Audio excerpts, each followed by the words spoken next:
As Prime Minister Boris Johnson defends the Glasgow Climate Pact, we ask you if you think COP26 was a hit or a flop. Let us know what you think. GBviews at gbnews.uk or tweet us at GBnews.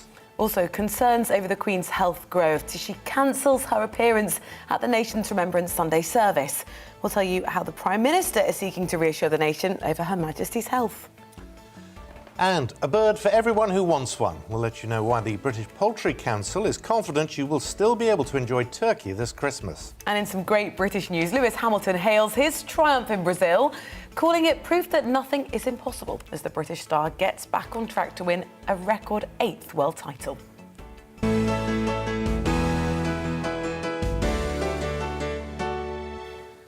Well, let's start with a look at some of the front pages this morning and the arrest of 3 men yesterday after a suspected car bomb blast at a maternity hospital in Liverpool. That's the Daily Mail's front page story. The rail plans scaled down in a blow for levelling up. That's their exclusive story about Boris Johnson watering down, they say, a promise to fund a new high-speed rail link in the north of England by instead focusing on upgrades to existing lines. The Times writes that 3 men arrested for allegedly plotting a Remembrance Sunday atrocity are being investigated after a man died in that car explosion in Liverpool. Hero taxi driver thwarted, they say, a Poppy Day bombing tragedy on the Express by locking a suspected terrorist in his cab.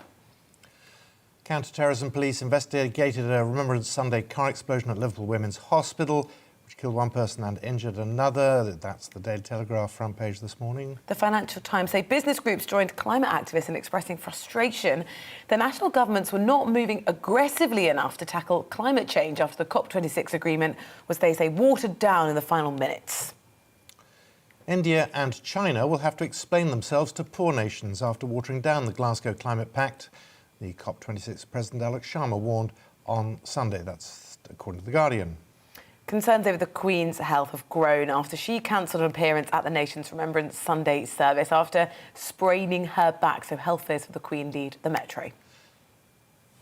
So our main story this morning, and that arrest of 3 men under the Terrorism Act after a car exploded outside a hospital in Liverpool. A taxi carrying 1 passenger pulled up to Liverpool Women's Hospital just before the 2 minutes national silence at 11 a.m. yesterday and exploded, killing the passenger and injuring the driver. Detectives from Counter-Terrorism Police North West have since detained 3 men in the Kensington area of Liverpool.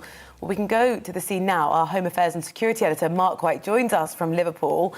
Mark, what do we know about what happened yesterday, less than 24 hours ago? Where are we now in the investigation?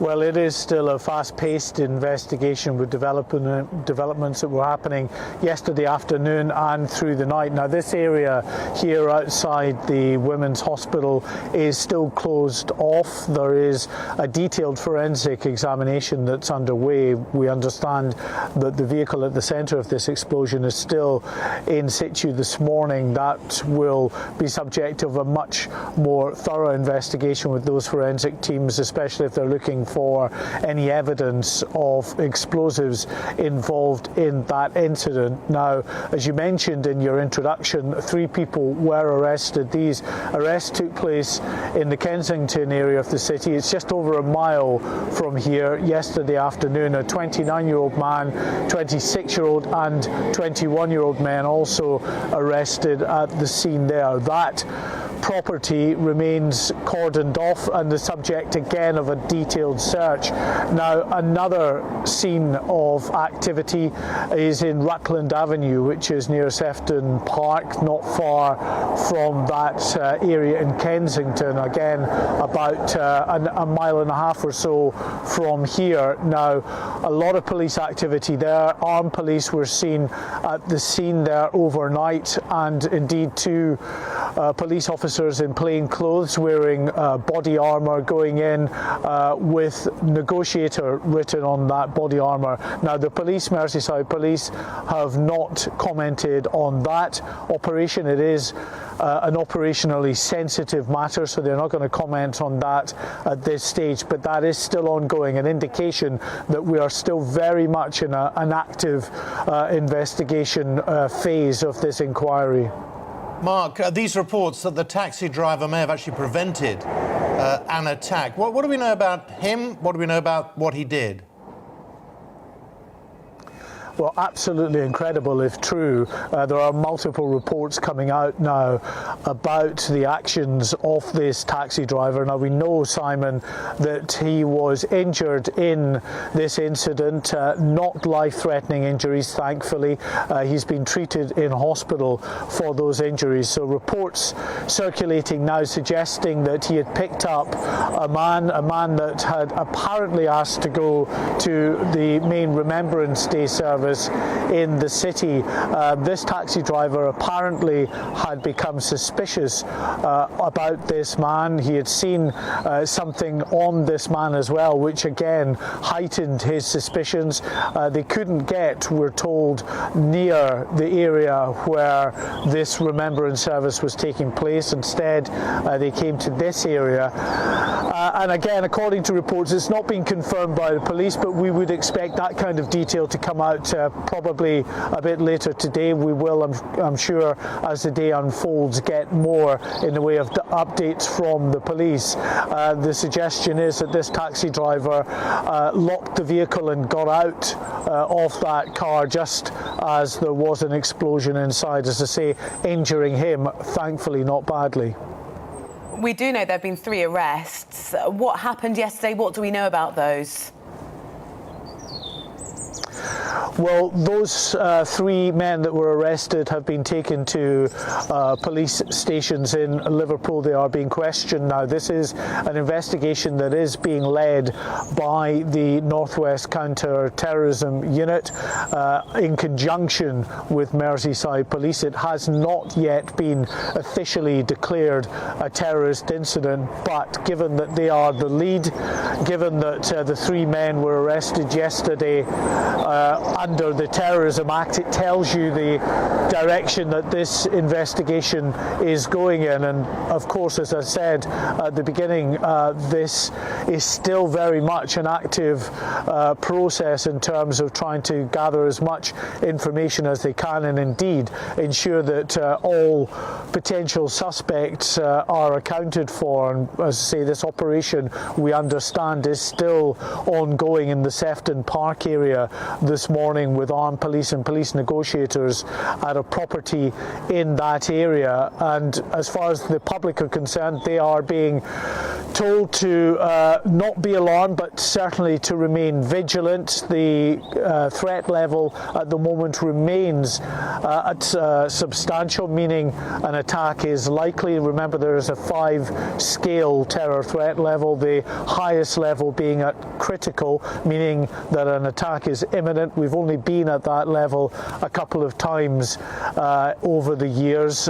It was at severe, though, meaning an attack is highly likely for quite a considerable time, especially following those terrorist attacks that took place in 2017. But a year ago, the Joint Terrorism Analysis Centre, JTAC, which is independent of government but is made up of those within the security services, intelligence services, other officials, decide on the intelligence they have at any given time as to what level that threat should be adjusted to. And at the moment it's substantial. If this, though, is declared a terrorist incident, coming of course not that long after the terrorist attack that killed the MP Sir David Amess in Essex, we could very well be seeing the terror threat level raised once again. But no indication that that is likely to happen just yet. As I say, we're still in the early stages of this. What the investigators have got to do is to piece as much information as they can about the person who died, who we understand is the potential suspect in this ongoing investigation.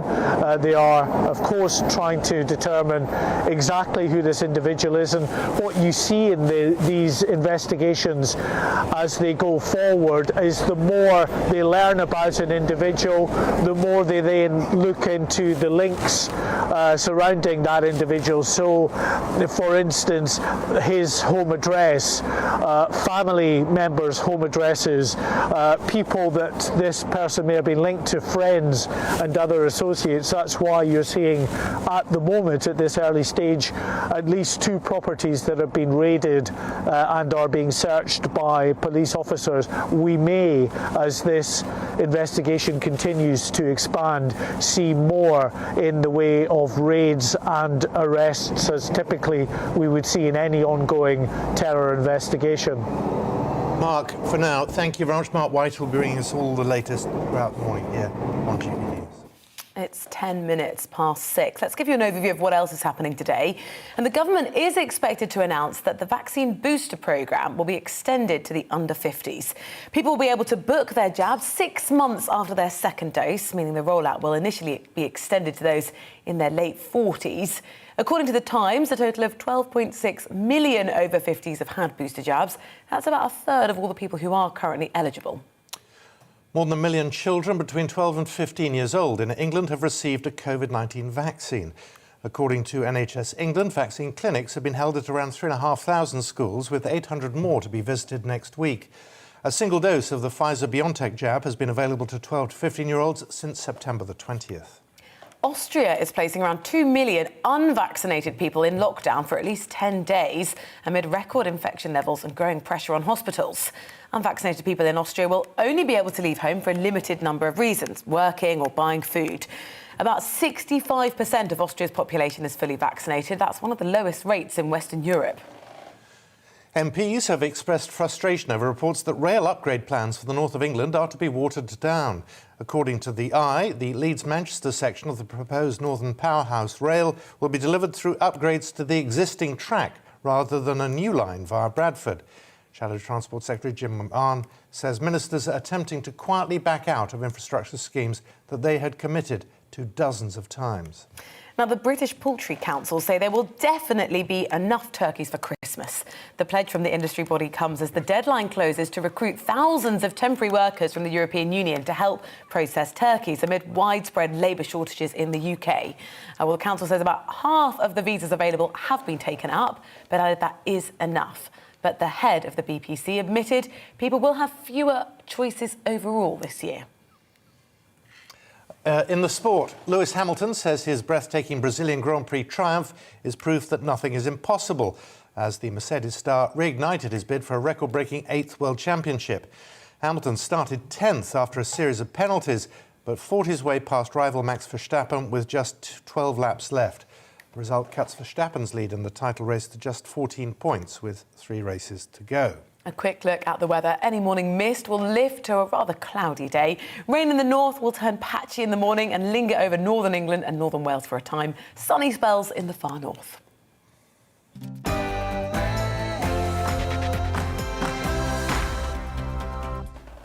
So the 2-week-long COP26 climate conference in Glasgow only resulted in an international agreement to phase down rather than phase out coal. That's despite negotiations going into overtime. Prime Minister Boris Johnson called the Glasgow Climate Pact a game-changing agreement, which sounds the death knell for coal power, but conceded it's a disappointing result for the global community who expected more. My delight at this progress is tinged with disappointment. Those for whom climate change is already a matter of life and death, who can only stand by as their islands are submerged, their farmland turned to desert, their homes battered by storms, they demanded a high level of ambition for this summit. And while many of us were willing to go there, that wasn't true of everybody. Ryan Salter, climate justice attorney and activist from New York, joins us now. Ryan, thank you for speaking to us. I know we touched base at the sort of latter part of last week. Now the conference is tied up. You know, the British Prime Minister, Boris Johnson's given it about 6 out of 10, just above that in terms of success. What score would you give it?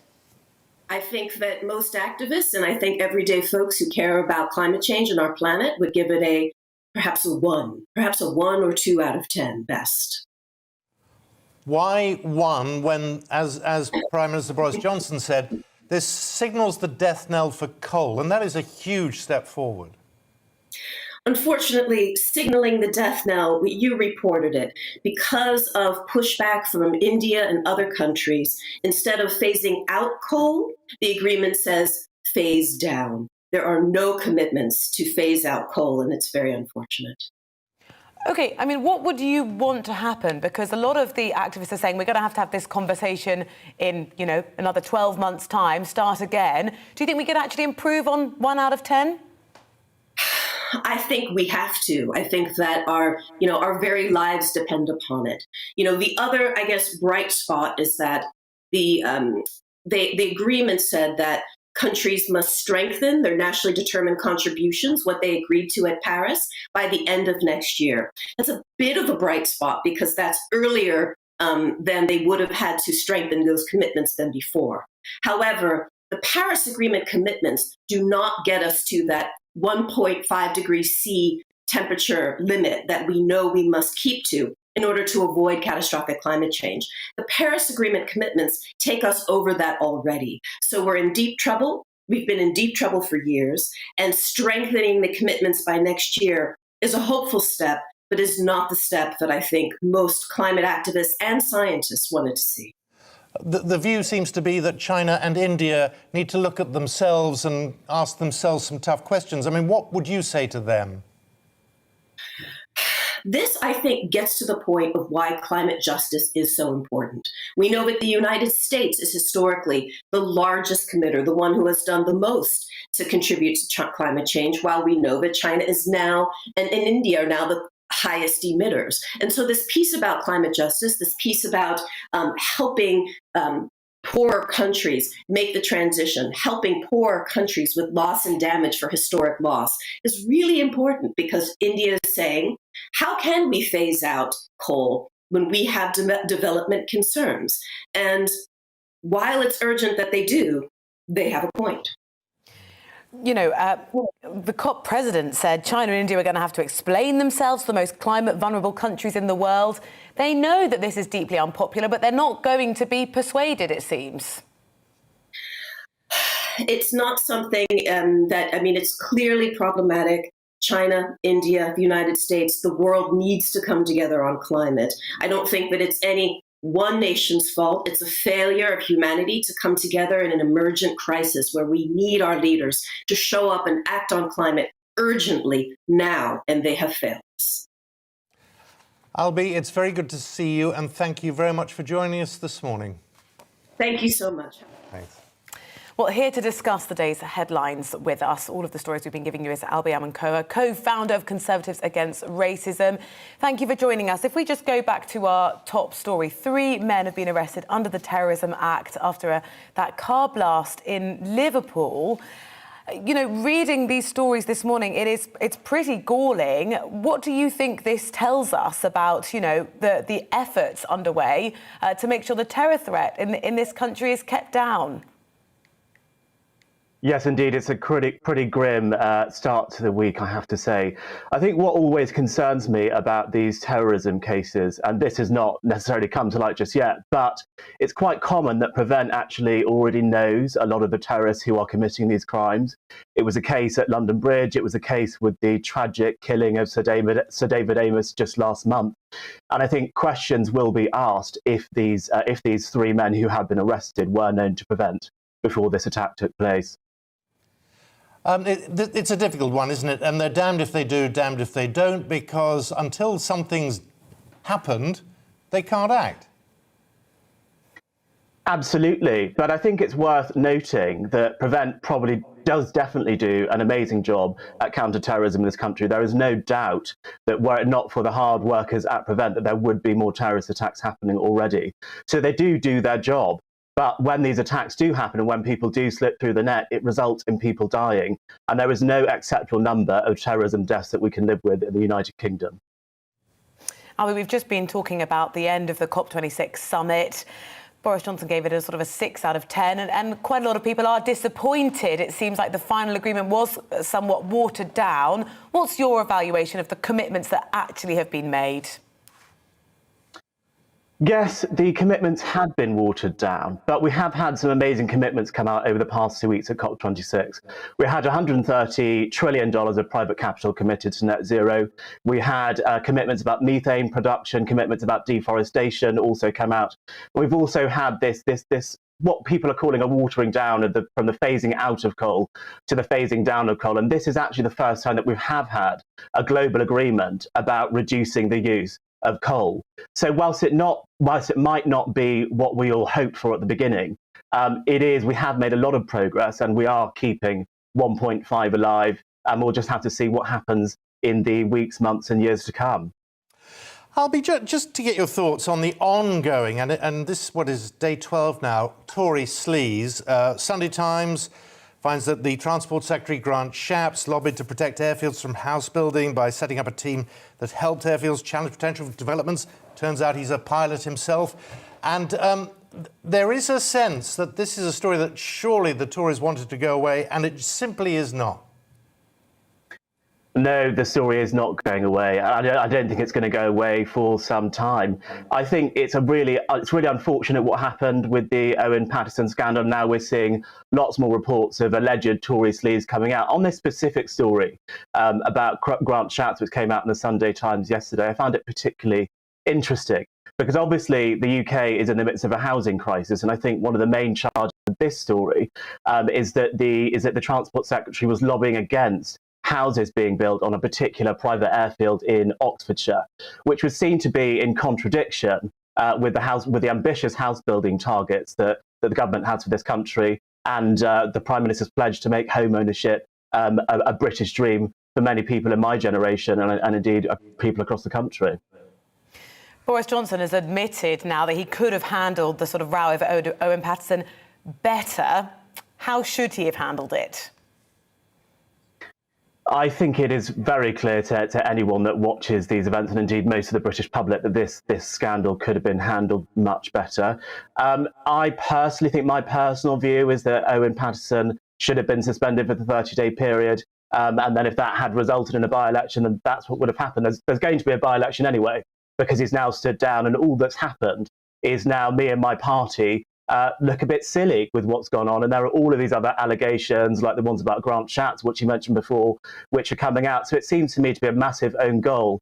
But Amber Rudd was speaking to, the former Home Secretary, of course, was speaking to LBC last week about how our whole parliamentary system is in fact built for second jobs, because members of Parliament go in as constituency MPs, and then when they get a job in government, they essentially have a second role.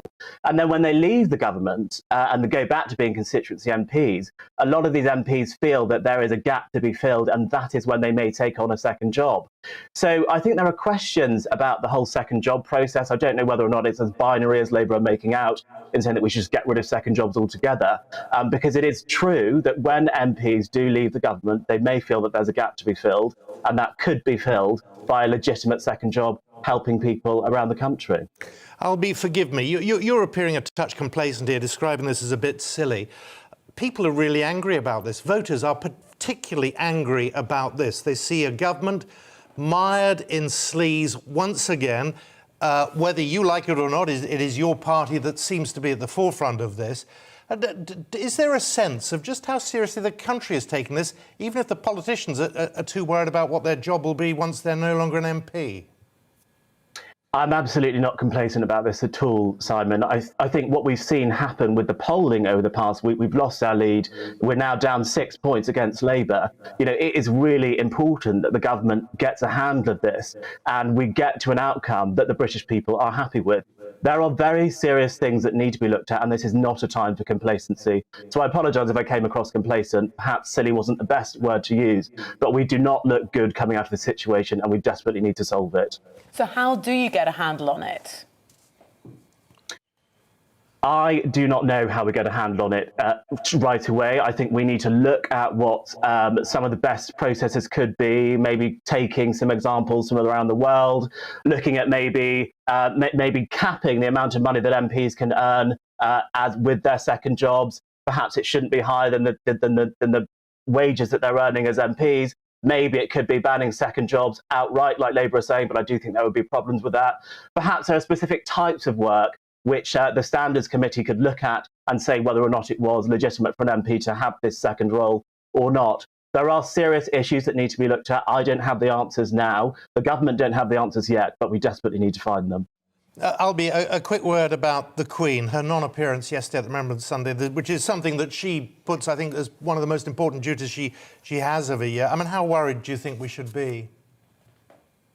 I think we should have the same amount of concern for our head of state, who is 95 years old, let's not forget, as we would for any 95-year-old who is...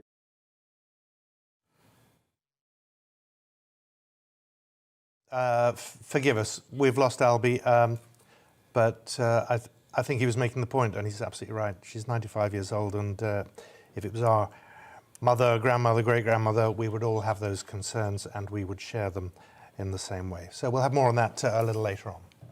Yeah, at 6:25, we're going to be joined shortly by royal commentator Norman Baker to find out more about what happened over the weekend and what's happening with the Queen. But quickly, a weather update. It's time to remind ourselves there's always another winter. Canary Islands sponsors the weather. Well, it's going to be a cloudy start for much of England and Wales, but brighter for Scotland and Northern Ireland. Let's have a look at some of the details. It's a grey morning for the southwest of England, with some fog patches lingering until lunch.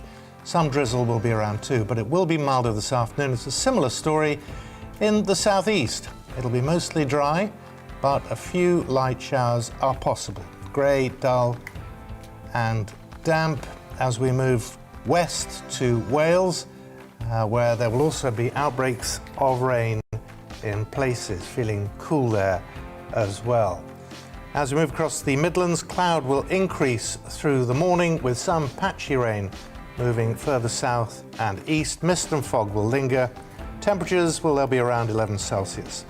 Extensive mist and low cloud across northern England with outbreaks of rain, which could be heavy at times. It'll feel cool in Newcastle, but winds will be light. A much brighter picture for Scotland. A few showers across the Highlands, though, and after a cloudy start, it will turn into a nice afternoon in Edinburgh. So Northern Ireland, mist and fog gradually clearing to leave a fine day with plenty of sunny spells, feeling cooler than it did yesterday, though, with highs of 12 degrees. Through the rest of the day, the best of the dry and bright weather stays across Scotland and Northern Ireland.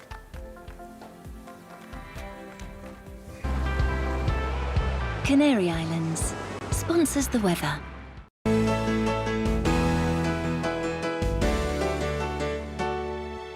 You're watching GB News live across the UK and the world on our digital stream. GB News is Britain's news channel. We are the UK's home of discussion and debate from all perspectives. We are here for you. Don't forget to join our YouTube community by clicking on that subscribe button.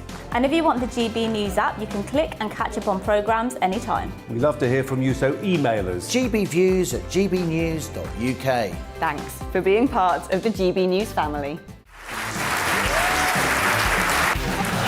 My name is Andrew Doyle. Join me every Sunday evening at 7 p.m. for Free Speech Nation. This is a show where we address current affairs and news stories of the week with the help of two wonderful comedian panellists. I brought in comics because I want to give it a lighter edge, and also they work for less. See you there.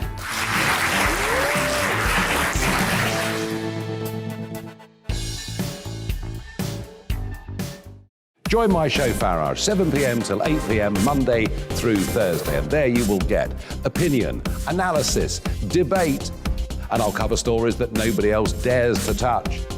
And then for the last 15 minutes, talking pints. We're over a drink. We have a civilised conversation with someone. We very often disagree, but we do it in a grown-up way. Come and join me on Farage.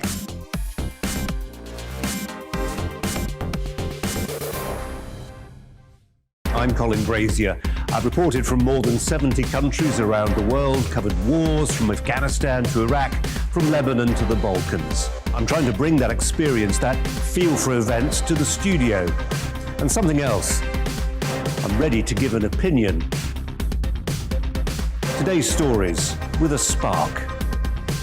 Brazier from 8 p.m. weekdays on GB News.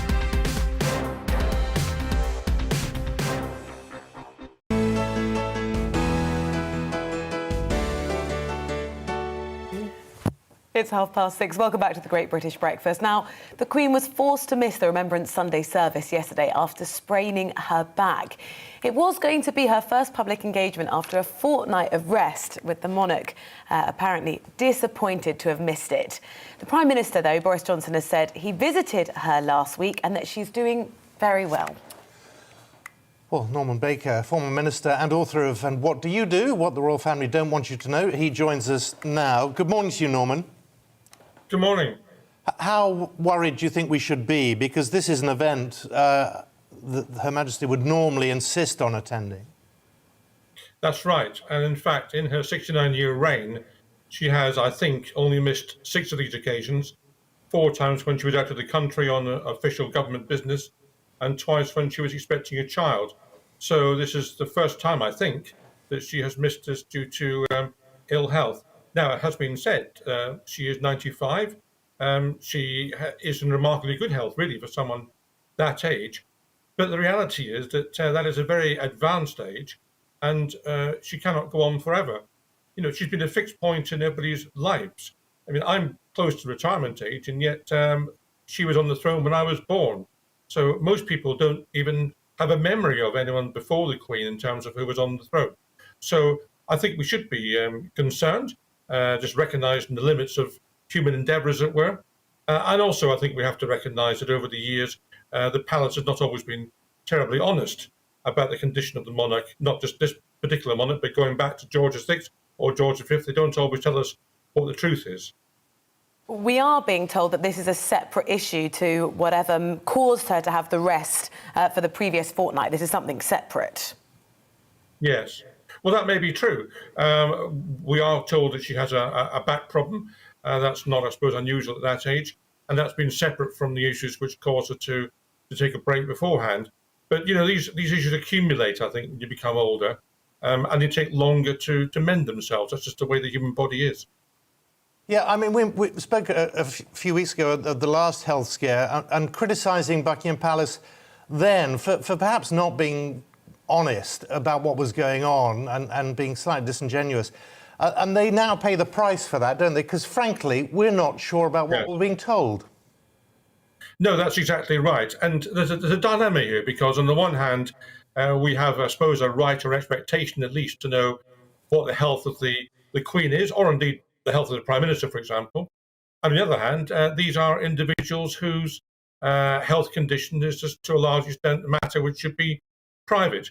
I think the palace is sometimes justified in not releasing information. What it is not justified in doing is giving incorrect information now, which appears to be the case previously. Let's just talk very briefly, Norman, if we can, about other members of the royal family. The saga with Harry, Meghan, the press, forgetting, developed even further over the weekend. Just bring us up to speed. Well, you've got a situation now where the Meghan launched this court case, rather unwisely in my view, against the Mail on Sunday. That was then, in an extraordinary judicial decision some time ago, given a summary judgment in favour of Meghan. That is to say, it didn't even go to trial, which, given the nuances of it, well, I think many people were very surprised about. The Mail on Sunday then appealed, and subsequent to that appeal being lodged, and Meghan has now admitted that, in fact, she did encourage one of her members of staff to brief the authors of a book which she had said she had nothing to do with. And that's important, because if the allegation is made that this letter, which is a subject of the court case, from her to her father was entirely private, that case is weakened, in my view, by the fact that she has been briefing people to the side, as it were, about her relationship. So I think it does, in fact, go to the heart of the court case and undoubtedly strengthens the position of the Mail on Sunday. And I think she's now in probably some deep water. Well, if she loses that case, Norman, what does it mean for her? Well, I think it's a lot of credibility, for one thing. It will certainly be a financial penalty to pay. It will bolster the press, I think, in their activities. And I think that many people in the press I speak to find, rightly or wrongly, find Harry and Meghan slightly insufferable. And I think that will be open season if they lose the case. Well, it's always good to see you. Norman, thank you very much for your time this morning. That's Norman Baker. Now it's 25 to 7. In the first case of its kind, a judge in North East Lincolnshire has ruled that a 12-year-old boy who's in council care can have a COVID-19 jab and a flu shot despite his mother's objections. The judge concluded that a local authority could decide to arrange and consent to a child in its care being vaccinated against COVID and the flu, notwithstanding the objections of parents. Well, our Yorkshire and Humber reporter Anna Riley is outside the court for us this morning. So, Anna, just fill us in. How did this happen? Good morning, Simon and Rosie. Yes, well, the boy that can't be named for legal reasons was approaching his 13th birthday. He decided that he wanted the COVID vaccine as well as the flu vaccine. Like you've mentioned, he's currently under the care of social services run by the local council. His father agreed that he could have these vaccinations, but his mother objected. She felt that there wasn't yet enough science behind the COVID vaccine and not enough compelling evidence that it was safe and effective. And she also had questions around the flu vaccine as well. So that's why the case ended up in the court here behind me. It was Mr. Justice Poole, the judge that looked into this. He said that Court of Appeal judges had previously ruled that a council with a care order could arrange for a child in their care to be vaccinated if it was satisfied that the vaccination was in the best interests of the child, notwithstanding parental objections. But this case in principle had not yet been tested for COVID or flu vaccinations. So that's when he looked to the UK Health Security Agency guidance. And what does the guidance say? And then, Anne, if you could just bring us up to speed, you know, what did the judge determine about the law in this specific case? So the UK Health Security Agency guidance said the UK's chief medical officers had agreed that the COVID vaccination would provide young people with good protection against severe illness. It says that vaccinating 12 to 15-year-olds will stop the spread or reduce the spread of COVID in schools, enabling children to have their educational needs met. And they also said that flu vaccinations were important for children to protect them as well and stop spreading the flu. So the judge looked into this agency guidance and he said he was quite satisfied that the law allowed the local authority to consent to these vaccinations on behalf of the boy, despite his mother not wanting the vaccination. And he also went further than that, and he said that he would have concluded that it was still in the boy's best interest to have both the vaccinations, had he not decided that council bosses could make the decision on the boy's behalf. And there has been a lot of controversy surrounding the vaccination of children, that age bracket between 12 to 15-year-olds. There was talk that the children could just consent on their own.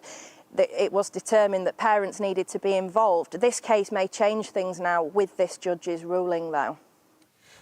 Anna, thank you very much. Anna Riley there with the latest on that. Coming up here on the programme, a leak from Whitehall reveals the government's COVID exit strategy. We'll look into what that means for future restrictions after this.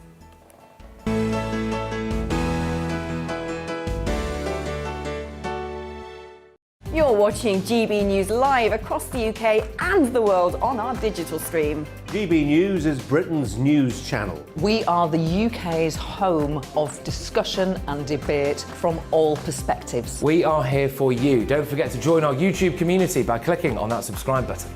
And if you want the GB News app, you can click and catch up on programmes anytime. We love to hear from you, so email us. gbviews@gbnews.uk. Thanks for being part of the GB News family. My name is Andrew Doyle. Join me every Sunday evening at 7 p.m. for Free Speech Nation. This is a show where we address current affairs and news stories of the week with the help of two wonderful comedian panellists. I brought in comics because I want to give it a lighter edge, and also they work for less. See you there.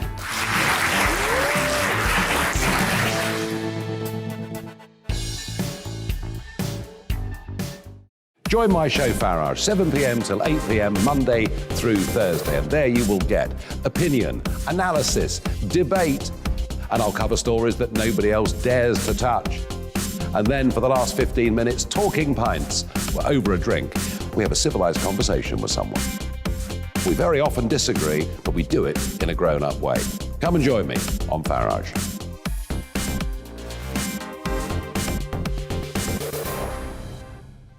I'm Colin Brazier. I've reported from more than 70 countries around the world, covered wars from Afghanistan to Iraq, from Lebanon to the Balkans. I'm trying to bring that experience, that feel for events, to the studio. And something else. I'm ready to give an opinion. Today's stories with a spark. Brazier from 8 p.m. weekdays on GB News.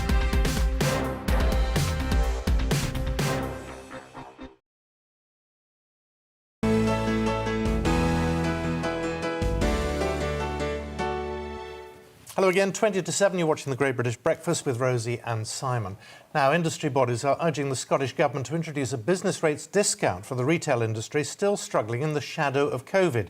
They warn that a return to 100% business rates from April next year will be insurmountable for many shops. They've written to Finance Secretary Kate Forbes to reduce business rates for all retail premises until store sales and shopper footfall climb back to pre-pandemic levels.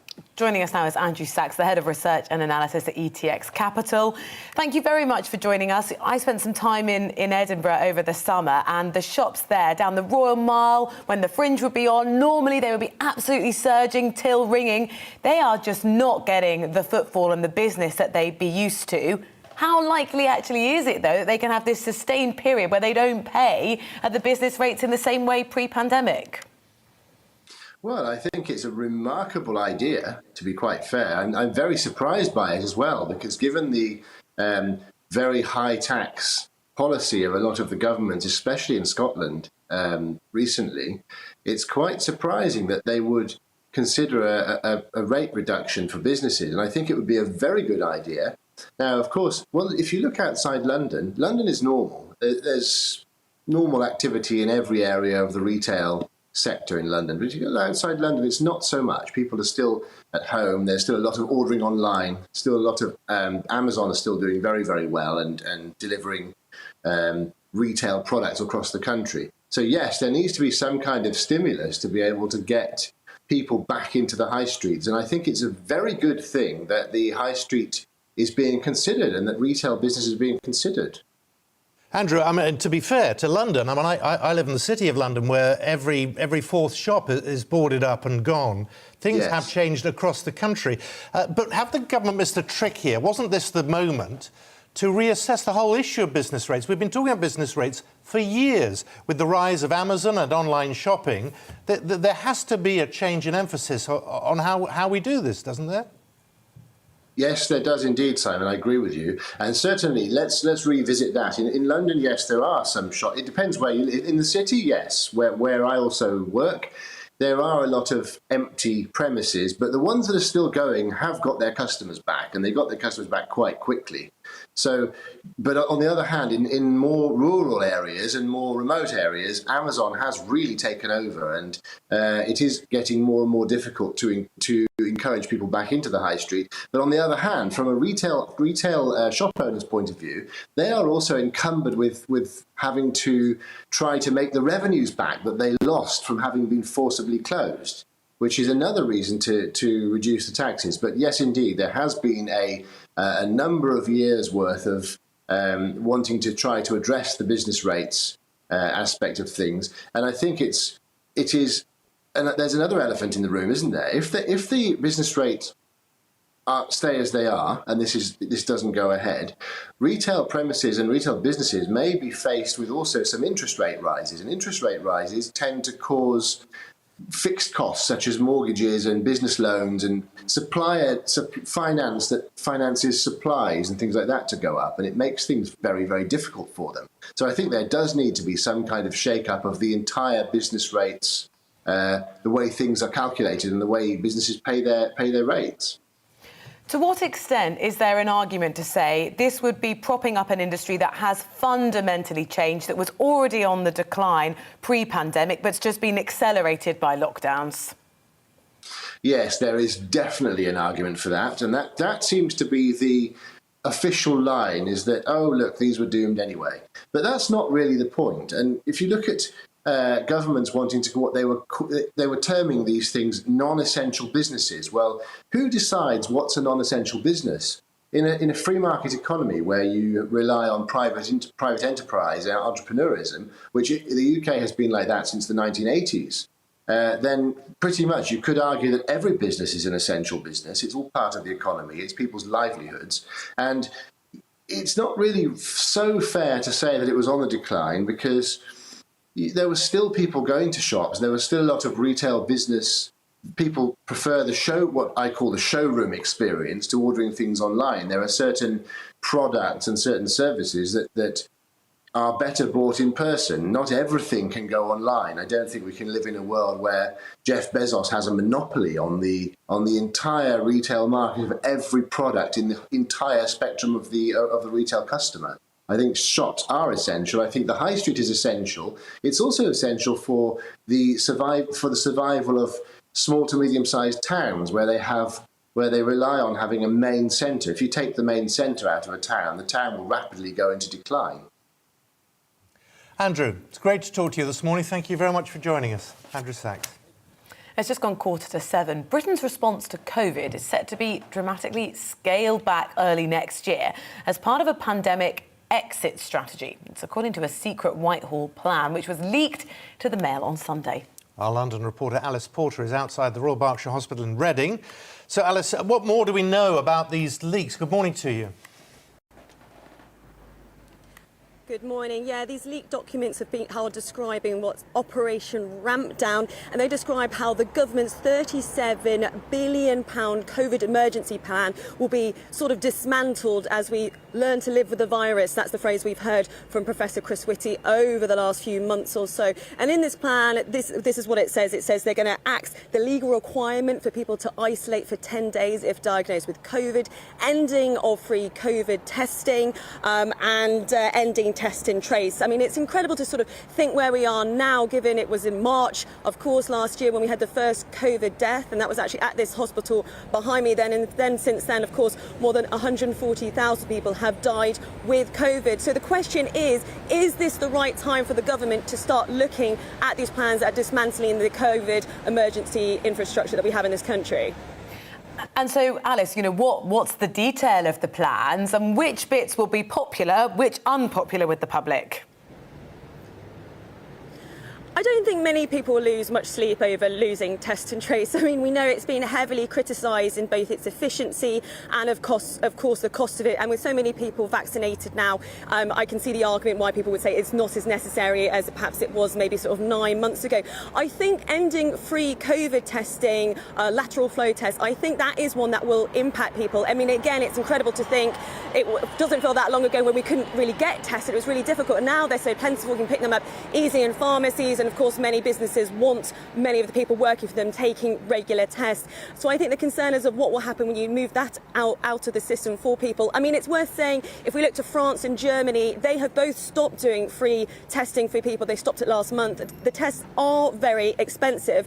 But the worry is, I suppose, is how that's going to impact sort of poorer people. I mean, of course, the tests will still be available in care homes and hospitals and things like that. But I think also another worry is that, of course, we saw over the summer lots of private companies make full use of the PCR tests that were needed when people went on holiday. And of course, there were lots of concerns about the way in which private companies were operating then, as particularly ones that were sort of government approved, that you needed that test in order to go off on your holiday. So that was something we've very much seen over the summer. So it'll be interesting to see what will happen when that comes into effect, with not having to pay for lateral flow tests.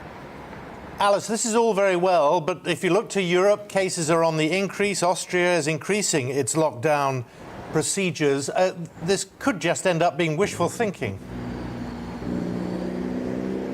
Yeah, absolutely. I think this will have quite a mixed reception from different scientists, and that's the worry. I mean, could we be losing our sort of COVID emergency infrastructure at the very point in which, I mean, what the obvious concern is what happens if there's a new strain of the virus comes that doesn't work with our vaccination, for example, and you don't have this emergency infrastructure in place. So that's the concern. And you're right. Of course, if we look to Europe, for example, I mean, for every million people that you sort of took in the UK, about 500 of them would be diagnosed with COVID in the UK. I mean, it's double that in Austria. I mean, and as we know, this is a virus where, very much we move back and forth between countries. Rising cases in Europe could also, of course, affect us. But it's interesting what we're seeing here in these documents is very much a change in culture, a change in tone, and a change in expectations. It was quoted saying ministers are set to abandon attempts to stop COVID at any cost. And that is a huge difference from what we've seen previously, and it's very much more of a tone of learning to live with the virus, and that even if cases were to rise and we were to have more pressures in the winter, that we wouldn't have quite the same approach we've seen previously with lockdowns. And of course that will send out a very strong message to businesses that of course have been so badly impacted over the last year and a half or so, and hopefully giving them some much needed confidence as we look into the new year. Alice, thank you very much. That's Alice Porter there in Reading. At 10 to 7 here on the programme. Coming up, we'll find out why Lewis Hamilton ranked his win at the Sao Paulo Grand Prix as one of the best of his career. First, though, the weather. It's time to remind ourselves there's always another winter. Canary Islands sponsors the weather. It's going to be a cloudy start for much of England and Wales, but brighter for Scotland and Northern Ireland. Let's have a quick look at the details. Southwest of England, it's going to be a grey morning with some fog patches lingering right until lunch. Some drizzle around too and mist in coastal parts. That might take quite a while to clear, but it will be mild this afternoon. Similar story in the southeast, cloudy with mist and fog hanging around. Mostly dry, but a few light showers are possible. Grey and dull and damp in Wales this morning with outbreaks of rain in places. Hill fog could be an issue in some areas. It's also feeling quite cool there as well. In the Midlands, cloud is going to increase throughout the morning with some patchy rain moving further south and east. Mist and fog will linger there with temperatures around 11 degrees Celsius. Extensive mist and low crowd if we go to northern England with outbreaks of rain, which could be quite heavy at times. It's feeling very cool in Newcastle, but the winds will be light there. It's a much brighter picture in Scotland today. A few showers across the Highlands, though, and after a cloudy start, it will turn into a nice afternoon, particularly in Edinburgh. Let's move over to Northern Ireland, and the mist and fog of the morning will gradually clear to leave a fine day with plenty of sunny spells.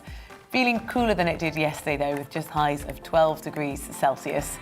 Throughout the rest of the day, it's going to be the best of the weather, dry and bright across Scotland and Northern Ireland. Canary Islands sponsors the weather.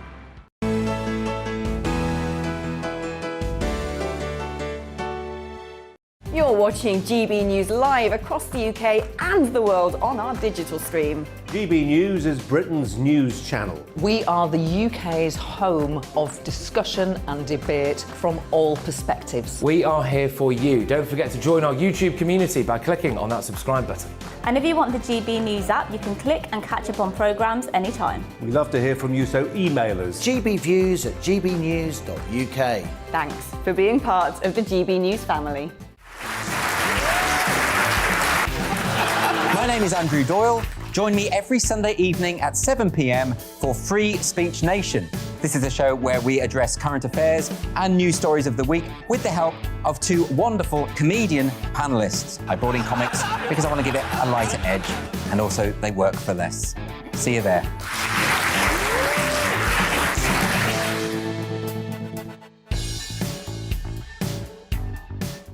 Join my show Farage, 7 p.m. till 8 p.m. Monday through Thursday, and there you will get opinion, analysis, debate, and I'll cover stories that nobody else dares to touch. And then for the last 15 minutes, talking pints. We're over a drink. We have a civilised conversation with someone. We very often disagree, but we do it in a grown-up way. Come and join me on Farage.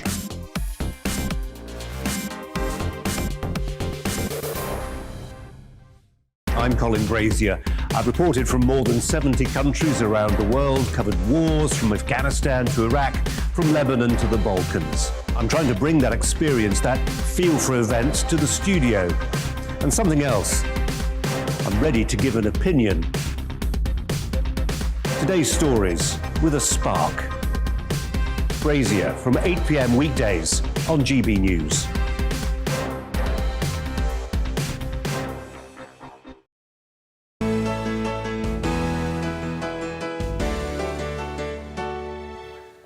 Hello, welcome back. Coming up to 5 minutes to 7 now. Formula One world champion Lewis Hamilton produced one of the greatest drives of his career to win yesterday's Sao Paulo Grand Prix and stay in the race to win a record 8th world title. The Mercedes driver overtook championship leader Max Verstappen late on at Interlagos, having started the race in 10th place to claim his first victory since the Russian Grand Prix in September. The result cuts Verstappen's lead in the title race to just 14 points with 3 Grand Prix to go. Well, let's look back at his incredible performance with the help of sports broadcaster Rupert Bell. Rupert, thank you very much for joining us. Hamilton's evaluation meant that he said nothing is impossible. Do you agree with him? Well, given what he did over this weekend, he actually proved that. I mean, it was an extraordinary performance because you've got to put it into context because everything seemed to be conspiring against him. He has to start qualifying at the back of the grid after an infringement was on his car that meant that he was penalised. Then he gets a further 5-place grid penalty after the sprint race, and then to weave his way through and then to set up that epic sort of conclusion to the race, which we nearly had the incident where they both went off the track, Verstappen and Hamilton. But he is a force of nature, Hamilton, and this is the extraordinary thing.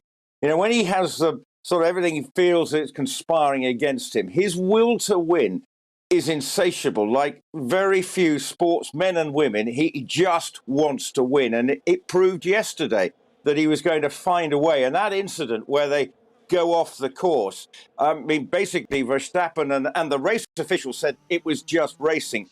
But clearly, lots of people seem to think that Verstappen was trying to push him right out of the track and maybe out of the race and suggesting it was very unsportsmanlike behaviour. So the race is set up, or the rest of the season is brilliantly set up. 3 races to go.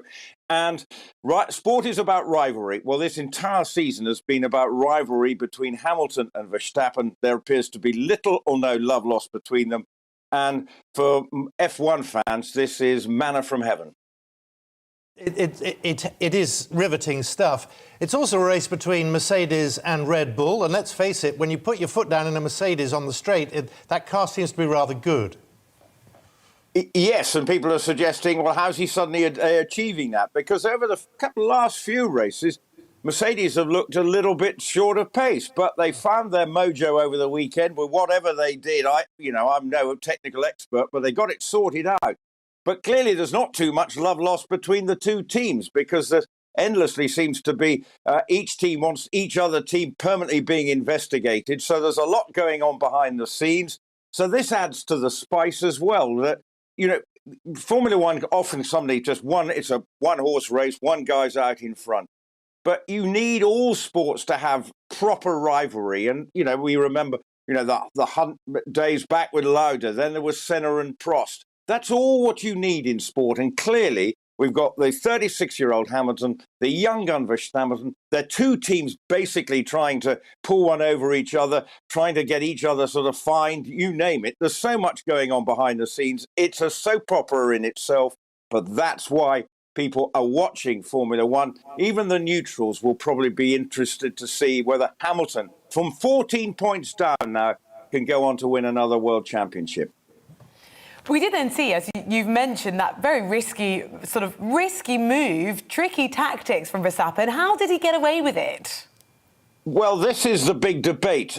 If you look at it now, when I'm plodding around the road, I don't ever seem to have to worry about oversteer and understeer. But clearly, this is the moment when they're going into that corner. Did Verstappen do enough to stop going off the track? Did he not? Did he try enough, turning his wheel to the left to get round that corner? Or was it just a deliberate move to keep Hamilton wide on the outside? The FIA stewards during the race said, well, it's just racing. Hamilton gave us a resigned shrug over the radio and said, well, I was never going to get anything in my favour.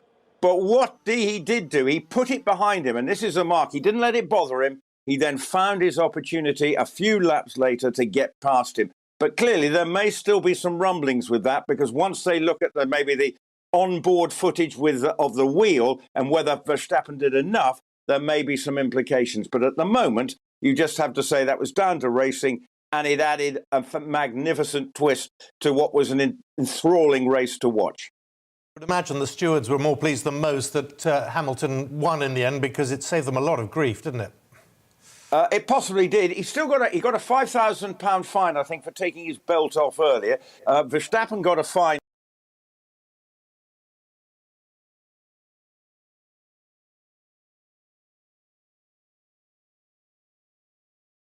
It was perfect, because they're just thinking, well, we can keep all our act. Commercially, this could not be better, because perhaps if Verstappen had won, all he would have had to do then in the 3 remaining races is finish runner-up, so there wouldn't have necessarily been the complete tension over the 3 races. Now it's a completely different ball game. People will now be hyping the Verstappen-Hamilton scenario over the next 3 weekends. Starts this weekend in Qatar to the nth degree, and fair play. It was, even for the neutral, it was fantastic watching.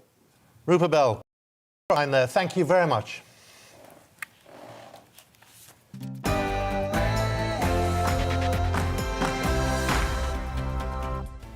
Well, a very good morning. Welcome back. Monday the 15th of November, 7 o'clock. These are the stories that matter to you and to us on the Great British Breakfast this morning with Simon McCoy and me, Rosie Wright. 3 men have been arrested under the Terrorism Act in connection with an explosion outside a hospital in Liverpool. Our Home Affairs and Security Editor Mark White will bring us the latest on that investigation. Now, he gave it 6 out of 10 as Prime Minister Boris Johnson defends the Glasgow Climate Pact. We ask you if you think COP26 hit or a flop. Let us know what you think. You can email us gbviews@gbnews.uk, or you can tweet us too @gbnews. Concerns over the Queen's health grow after she cancelled her appearance at the nation's Remembrance Sunday service. We'll tell you how the Prime Minister is seeking to reassure the nation over Her Majesty's health. And a bird for everyone who wants one. We'll let you know why the British Poultry Council is confident you will still be able to enjoy turkey this Christmas. And in Great British news, Lewis Hamilton hails his triumph in Brazil, calling it proof that nothing is impossible as the British star gets back on track to win a record 8th world title.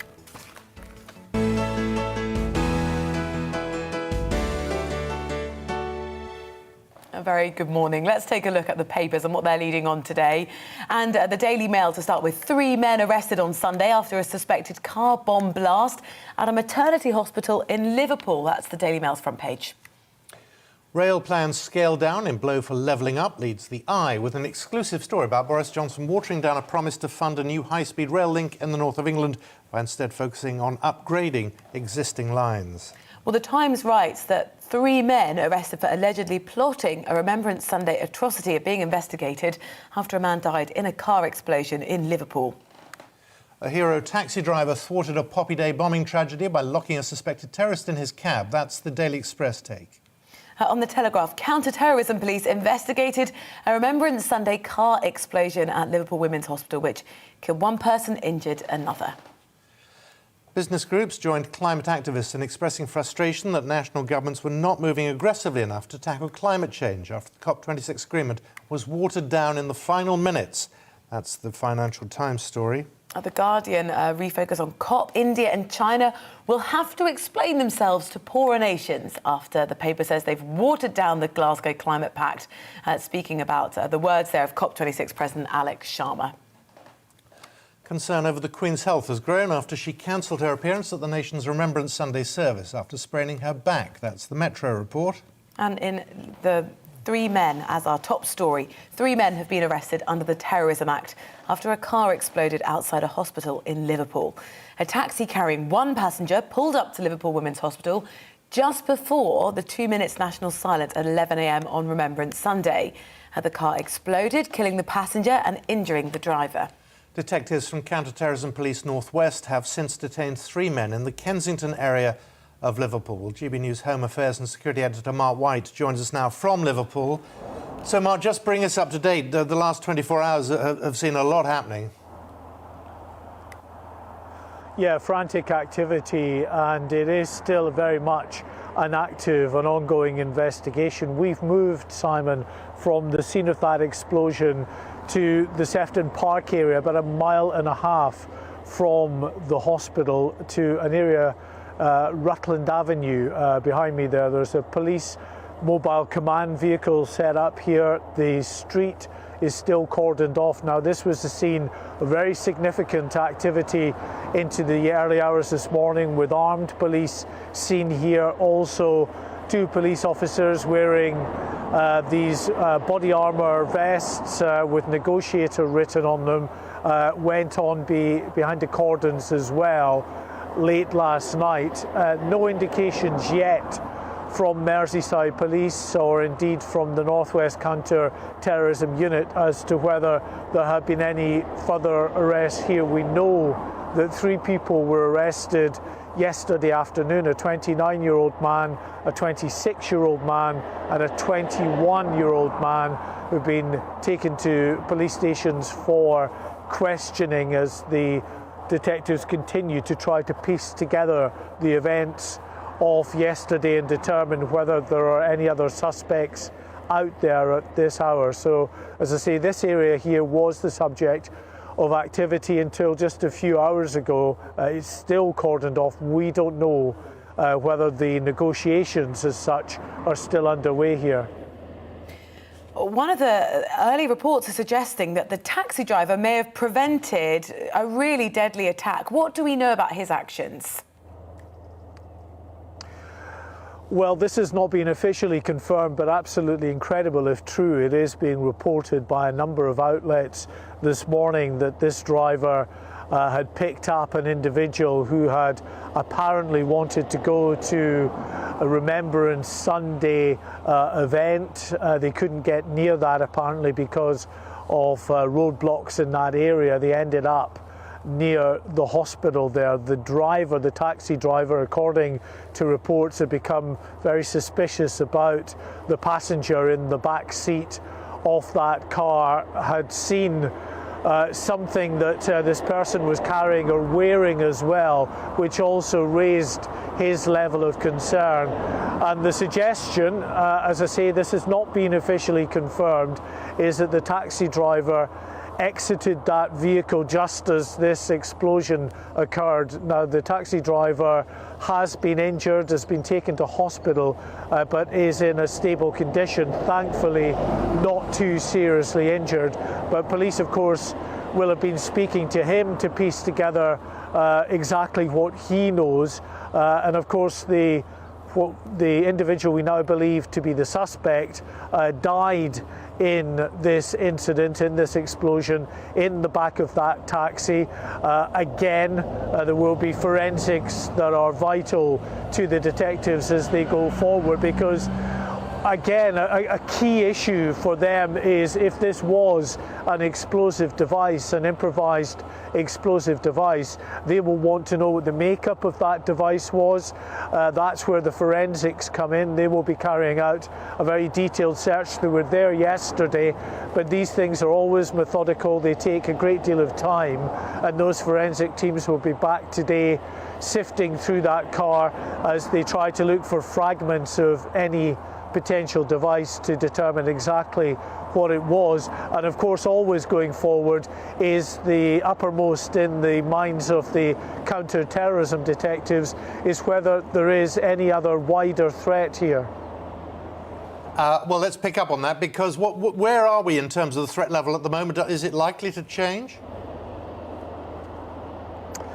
Well, you remember, Simon, that the threat level about a year ago was reduced to substantial. It had been at severe for a number of years, really, especially around the time of the 2017 terrorist attacks, where we had 5 terrorist incidents in the space of that year alone, and it stayed at severe for a few years after that. It is the Joint Terrorism Analysis Centre, JTAC, which is made up of security officials, members of the security services, counter-terrorism policing. They determine what that level should be at, with all of the intelligence that they have to hand, the chatter that's out there, and at the moment it's substantial. So basically it's a 5-step threat level, the highest level being critical, meaning that an attack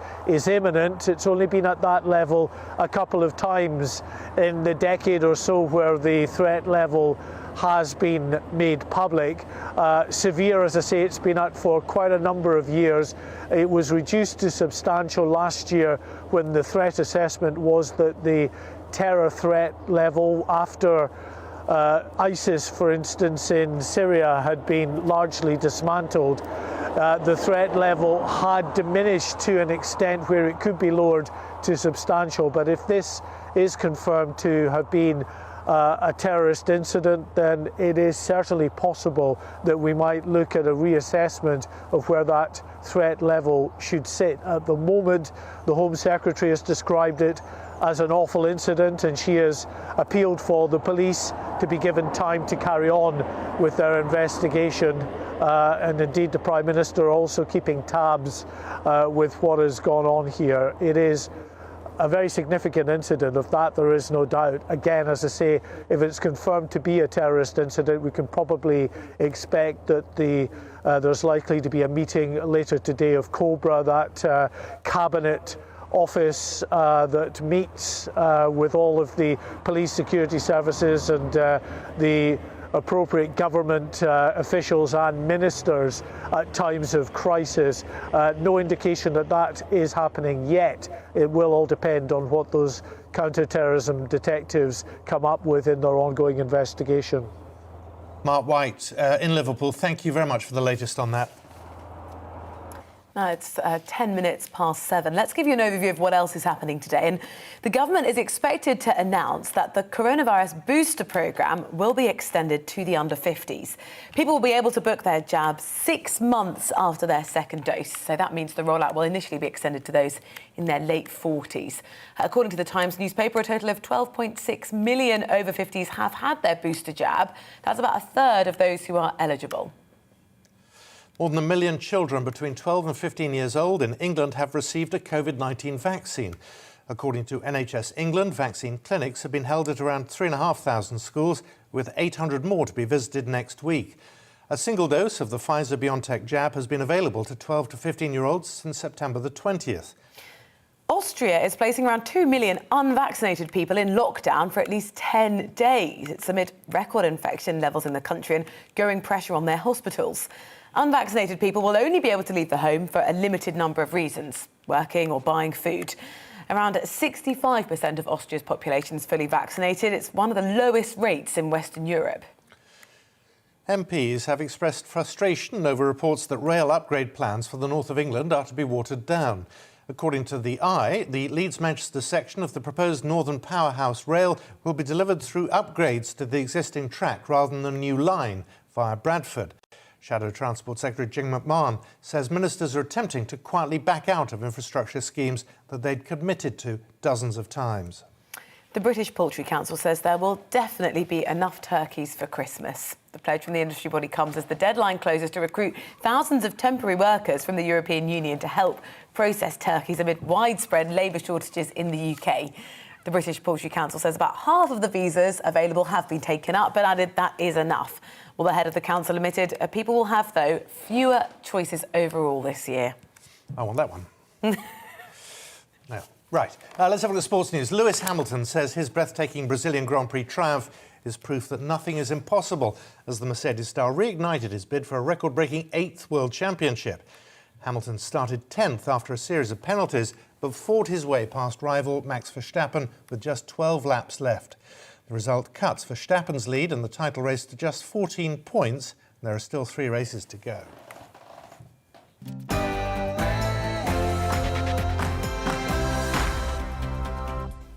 Past 7 now, in the first case of its kind. A judge in North East Lincolnshire has ruled that a 12-year-old boy in council care can have a COVID-19 jab and a flu shot despite his mother's objections. The judge concluded that a local authority could decide and arrange and consent to a child in its care being vaccinated against COVID and the flu, notwithstanding the objections of the parents. Our Yorkshire and Humber reporter Anna Riley is outside the court this morning. Anna, just give us the background. How did this happen? Good morning, Sophie and Rosie. Yes, the case came about. The boy was approaching his 13th birthday. He decided that he wanted both the COVID vaccine and the flu vaccine, but he's in council care. He's being looked after by social services. His father agreed, the council agreed that he could have these vaccines, but his mother objected. She felt that there wasn't yet enough science behind the COVID vaccine, and she wanted to stop him having it until there was compelling evidence that it was safe and effective. And she also had questions around the flu vaccine as well and the safety of that. So that's why it got taken to this court here. And Mr. Justice Poole looked into the case. He said that Court of Appeal judges had ruled that a council with a care order, like in this case, could arrange for and consent to a child in its care being vaccinated if it was in the best interests of the child, notwithstanding parental objections. But the principle in this case had not yet been tested in relation to COVID or flu vaccinations, and that's why he then looked to UK Health Security Agency guidance. What does the guidance say? And also, what did the judge determine about the law in this case? Yes, so he looked into that guidance. It says that the UK's chief medical officers agreed that COVID vaccination would provide young people with good protection against serious illness. They said it would reduce the spread of COVID in schools, maintaining a child's education, and they also indicated that the flu vaccination was important for children as well to stop them spreading flu. So the judge looked into all of this, and he did determine that the boy could have the COVID and flu vaccinations despite his mum not consenting. And they said also it would be in the boy's best interests if the council had not agreed to consent on his behalf that he could have these vaccinations. And it comes as there has been controversy surrounding the vaccinations of 12 to 15-year-olds. There was talk at one point that children could consent themselves. Now it was said that parents had to consent. But looking at this case, the judge here is saying that the child in this case could have those vaccinations, even though his mother objected to it. Anna Riley, thank you very much. The latest there. Now, a record 1,185 migrants crossed the English Channel last week, and that's prompted the Home Secretary, Priti Patel, to set up a crisis meeting with the French Interior Minister to find what she's described as a shared solution to the Channel crisis.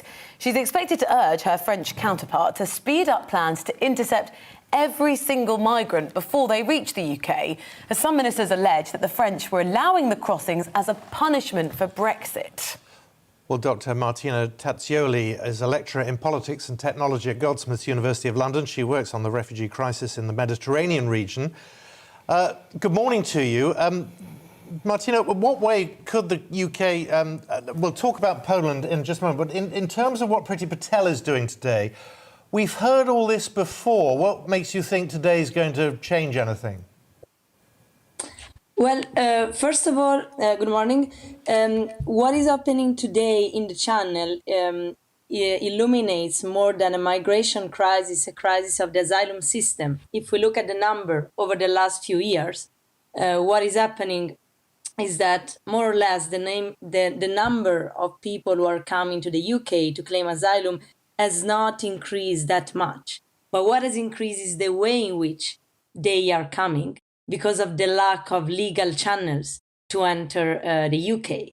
So if we look at the last 3 years, what we notice is a more or less a stability in numbers in terms of asylum application, but definitely a change in migrant routes. So of course, crossing by boat, illegal crossing by boat, won't gonna stop if migrants won't have possibility, people who seek asylum, to come to the country legally. Obviously, what we've got in the meantime is the situation we saw last week of, migrants using the Channel crossing. Priti Patel is going to tell her French counterpart that they want the French to stop or have contact with 100% of migrants trying to make that crossing. How is that going to happen? Are the French even remotely motivated to do that? Well, motivated, definitely not. And I think that what is at stake, as many scholars and journalists have highlighted recently, is the problem of the UK being out of the Dublin regulation. Definitely, this is the main challenge for the government, the impossibility to send people back to European countries on the basis of the Dublin regulation because of Brexit. So I think that France, we're going to actually continue this kind of like political pressure and won't accept to take migrants back unless that the condition, the agreements between UK and European countries will change in terms of possibility to host also parts of the migrants who are currently arriving in southern European countries. Yeah, Doctor, of course, there are those in Britain who are saying this is actually the French making the British pay for Brexit and showing the rest of Europe that this is what happens if you do leave. Yes, definitely the French. But as you also said, it's a broader European battle around moving migrants around, right, around Europe. So the UK is one of these at the moment, one like this hub of migration crisis, so called. But is the pitfalls of the Dublin regulation, and also the fact that there are some countries out of the Dublin regulation at the same time, is what is producing this kind of political pressure that is going on also elsewhere. So it's important to look at what is going on here in the broader European picture.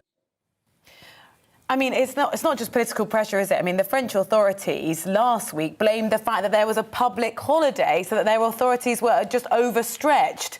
When we're getting excuses like that, Priti Patel needs a whole new solution, doesn't she? Well, let's say that what Priti Patel proposed back in September about turning migrant boats back, this will be like a violation of the international law. So pushback on the high sea are condemned by the international law. So there is a stake that beyond what France and French authorities declare will be going on also at the level of the court and more broadly. This proposal will be challenged. But definitely this solution is quite short term. So I doubt that it can work. I mean, to find an agreement with the French authorities on the short term. And let's just look at what's happening on the Belarus-Polish border. A spat over the weekend between the UK and Russia, with Russia saying that that's down to Britain. Yeah, I mean, what is going on at the Poland-Belarus border is definitely gaining a lot of attention because, of course, also of the condition of the migrants who are trying to cross. However, very similar situation have been happening along other frontiers at the Bosnian, Croatian borders and also the Greek-Turkish borders, precisely replicating the same political dynamics. So migrants being weaponized, used as human bombs to threat European countries. And this was also happened years back between Libya and Italy, with Libya using migrants as human bombs.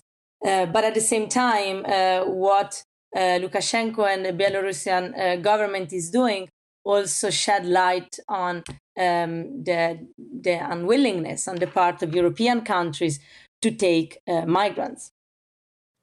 Thank you so much for speaking to us and giving us your perspective, Dr. Martina Tazzioli, a lecturer in politics and technology at Goldsmith University, London. Appreciate your time. Coming up, our favourite scientist, Christian Dunn, gives us his readout of the COP26 rundown after the climate conference came to an end over the weekend. What does he think? We'll find out after this weather update. It's time to remind ourselves there's always another winter. Canary Islands sponsors the weather. It's going to be a cloudy start for much of England and Wales, but brighter for Scotland and Northern Ireland. Let's have a look at some of the details. A grey morning, I'm afraid, southwest England, with some fog patches lingering until lunch. Some drizzle around 2 and mist in coastal parts. That might take quite a while to clear. Going to be mild this afternoon. Well, let's head to the southeast. It's going to be cloudy with mist and fog hanging around. Mostly dry, but a few light showers are possible. Grey, dull and damp if we head over in Wales this morning, with outbreaks of rain in places. Hill fog could be an issue in some areas. It's feeling fairly cool there as well.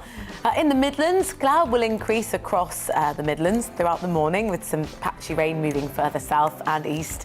Mist and fog will linger, temperatures reaching around 11 Celsius. Extensive mist and low cloud across northern England, with outbreaks of rain which could be heavy at times. It's feeling very cool in Newcastle, but winds there will be light. A much brighter picture for Scotland. A few showers across the Highlands, though.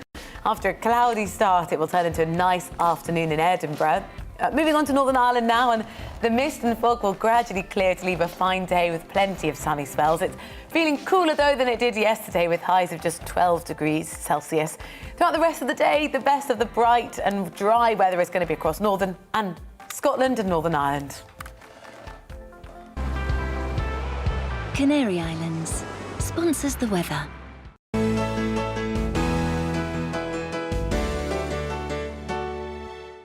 You're watching GB News live across the UK and the world on our digital stream. GB News is Britain's news channel. We are the UK's home of discussion and debate from all perspectives. We are here for you. Don't forget to join our YouTube community by clicking on that subscribe button.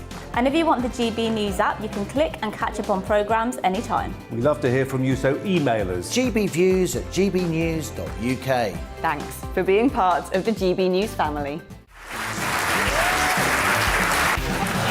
My name is Andrew Doyle. Join me every Sunday evening at 7 p.m. for Free Speech Nation. This is a show where we address current affairs and news stories of the week with the help of 2 wonderful comedian panellists. I brought in comics because I want to give it a lighter edge, and also they work for less. See you there.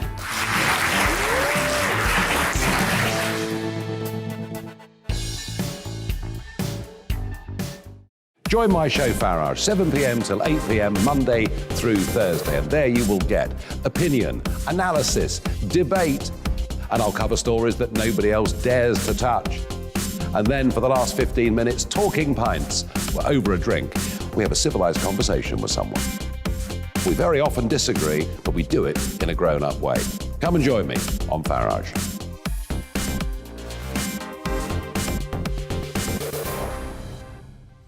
I'm Colin Brazier. I've reported from more than 70 countries around the world, covered wars from Afghanistan to Iraq, from Lebanon to the Balkans. I'm trying to bring that experience, that feel for events, to the studio. And something else. I'm ready to give an opinion. Today's stories with a spark.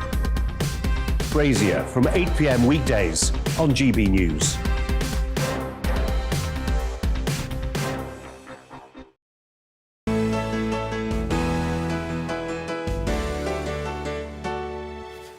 Hello, good morning. 27 minutes past 7. You're watching the Great British Breakfast with Rosie and Simon. Now, the Queen was forced to miss the Remembrance Sunday service yesterday after spraining her back. It was to be her first public engagement after a fortnight of rest, with the monarch disappointed to have missed it. However, Prime Minister Boris Johnson has said that he visited the monarch last week and that she is doing very well. Well, let's give you an overview of what else is going on today. The government is expected to announce that the coronavirus booster jab programme will be extended to the under 50s. People will be able to book their jabs 6 months after their second dose. That means that the rollout will initially be extended to those in their late 40s. According to The Times, over 12 million over 50s have had their booster jab, but that's only about a third of people who are eligible. Well, Austria is placing about 2 million unvaccinated people in lockdown for at least 10 days amid record infection levels and growing pressure on hospitals there. Unvaccinated people will only be able to leave home for a limited number of reasons, like working or buying food. About 65% of Austria's population is fully vaccinated. That's one of the lowest rates in Western Europe. MPs have expressed frustration over reports that rail upgrade plans for the north of England are being watered down. Well, according to the newspaper, the Leeds-Manchester section of the proposed Northern Powerhouse Rail will be delivered instead through upgrades to existing tracks rather than a new line via Bradford. The Shadow Transport Secretary, Jim McMahon, says ministers are attempting to quietly back out of infrastructure schemes they'd committed to dozens of times. The British Poultry Council says there will definitely be enough turkeys for Christmas. The pledge from the industry body comes as the deadline closes to recruit thousands of temporary workers from the European Union to help process turkeys amid widespread labour shortages in the UK. The British Poultry Council says about half of the visas available have been taken up, but added that that is not enough.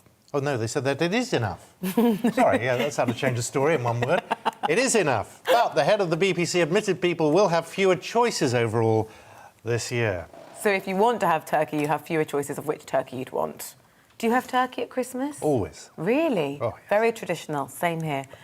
In the sport, Lewis Hamilton says his breathtaking Brazilian Grand Prix triumph is proof that nothing is impossible, as the Mercedes star reignited his bid for a record-breaking 8th World Championship. He started 10th after a series of penalties, fought his way past rival Max Verstappen with just 12 laps left.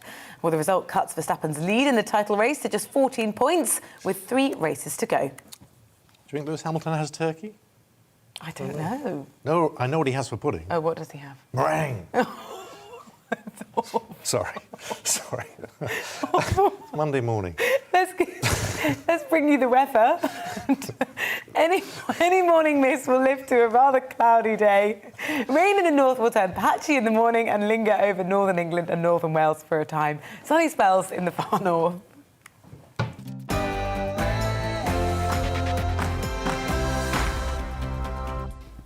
Well, we're still here. Now, the 2-week-long COP26 climate conference in Glasgow only resulted in an international agreement to phase down rather than phase out coal. That's despite negotiations going into overtime. Prime Minister Boris Johnson called the Glasgow Climate Pact a game-changing agreement which sounds the death knell for coal power. But he did concede it's a disappointing result for the global community who expected more. My delight at this progress is tinged with disappointment. Those for whom climate change is already a matter of life and death, who can only stand by as their islands are submerged, their farmland turned to desert, their homes battered by storms, they demanded a high level of ambition for this summit. And while many of us were willing to go there, that wasn't true of everybody.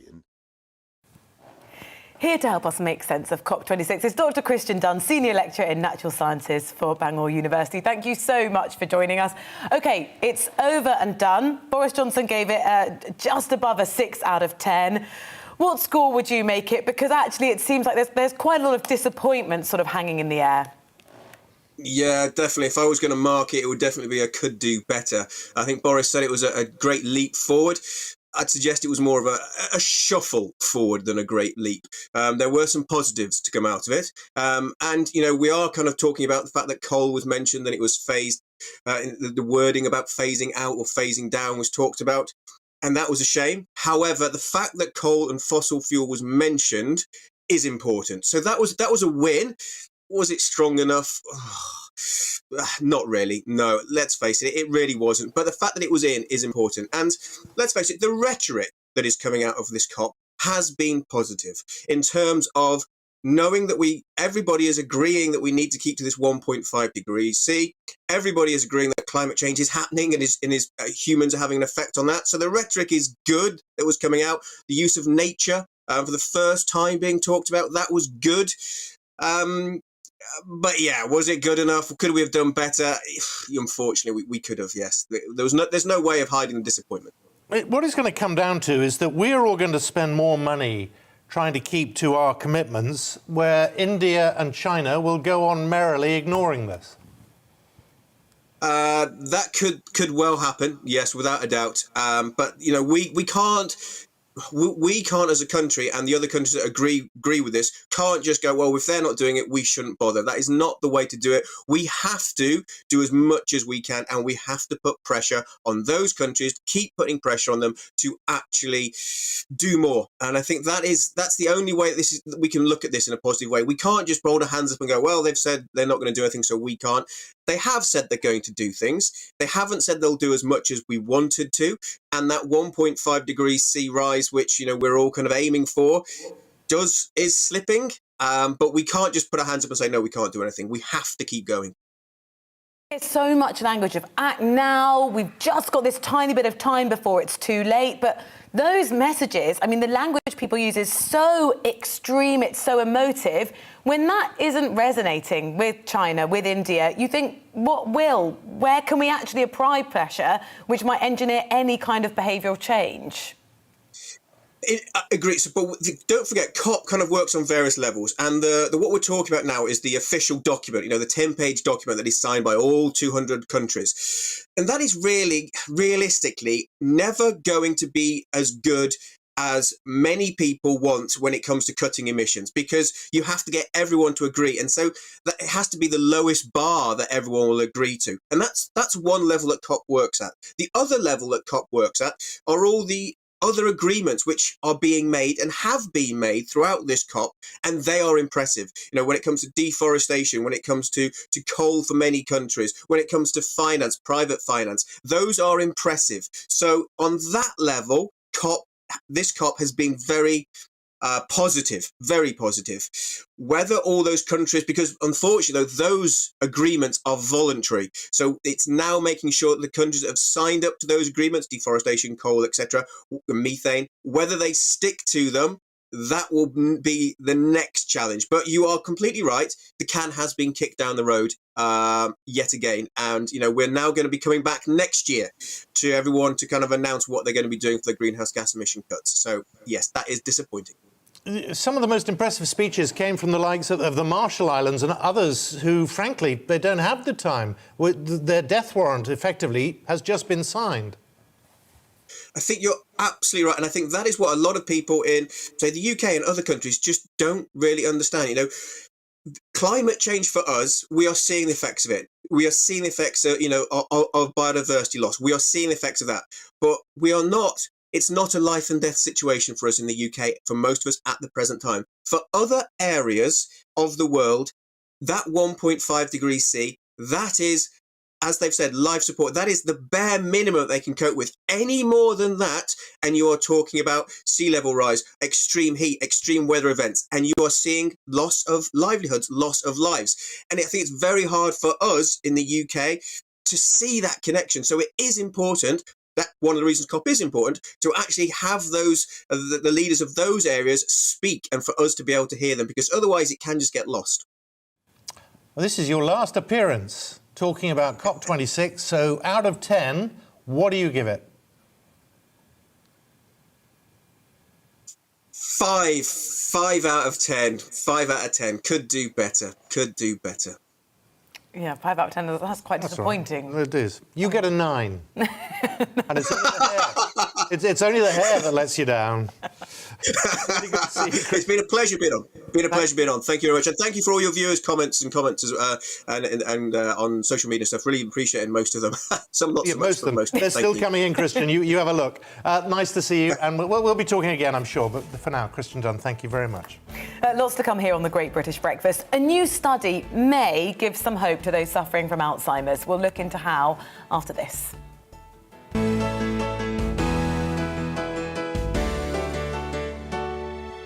You're watching GB News live across the UK and the world on our digital stream. GB News is Britain's news channel. We are the UK's home of discussion and debate from all perspectives. We are here for you. Don't forget to join our YouTube community by clicking on that subscribe button. And if you want the GB News app, you can click and catch up on programmes anytime. We love to hear from you, so email us. gbviews@gbnews.uk. Thanks for being part of the GB News family. My name is Andrew Doyle. Join me every Sunday evening at 7 p.m. for Free Speech Nation. This is a show where we address current affairs and news stories of the week with the help of two wonderful comedian panellists. I brought in comics because I want to give it a lighter edge, and also they work for less. See you there.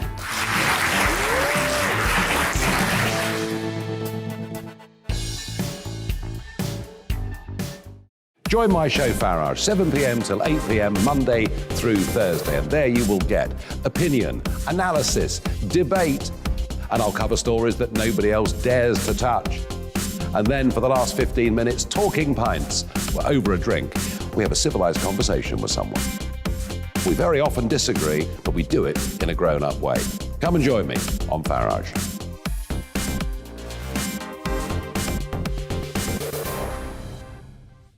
I'm Colin Brazier.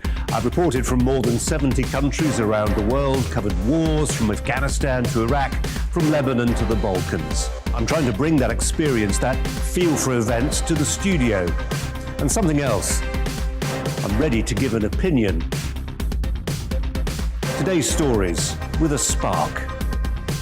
Brazier from 8 p.m. weekdays on GB News.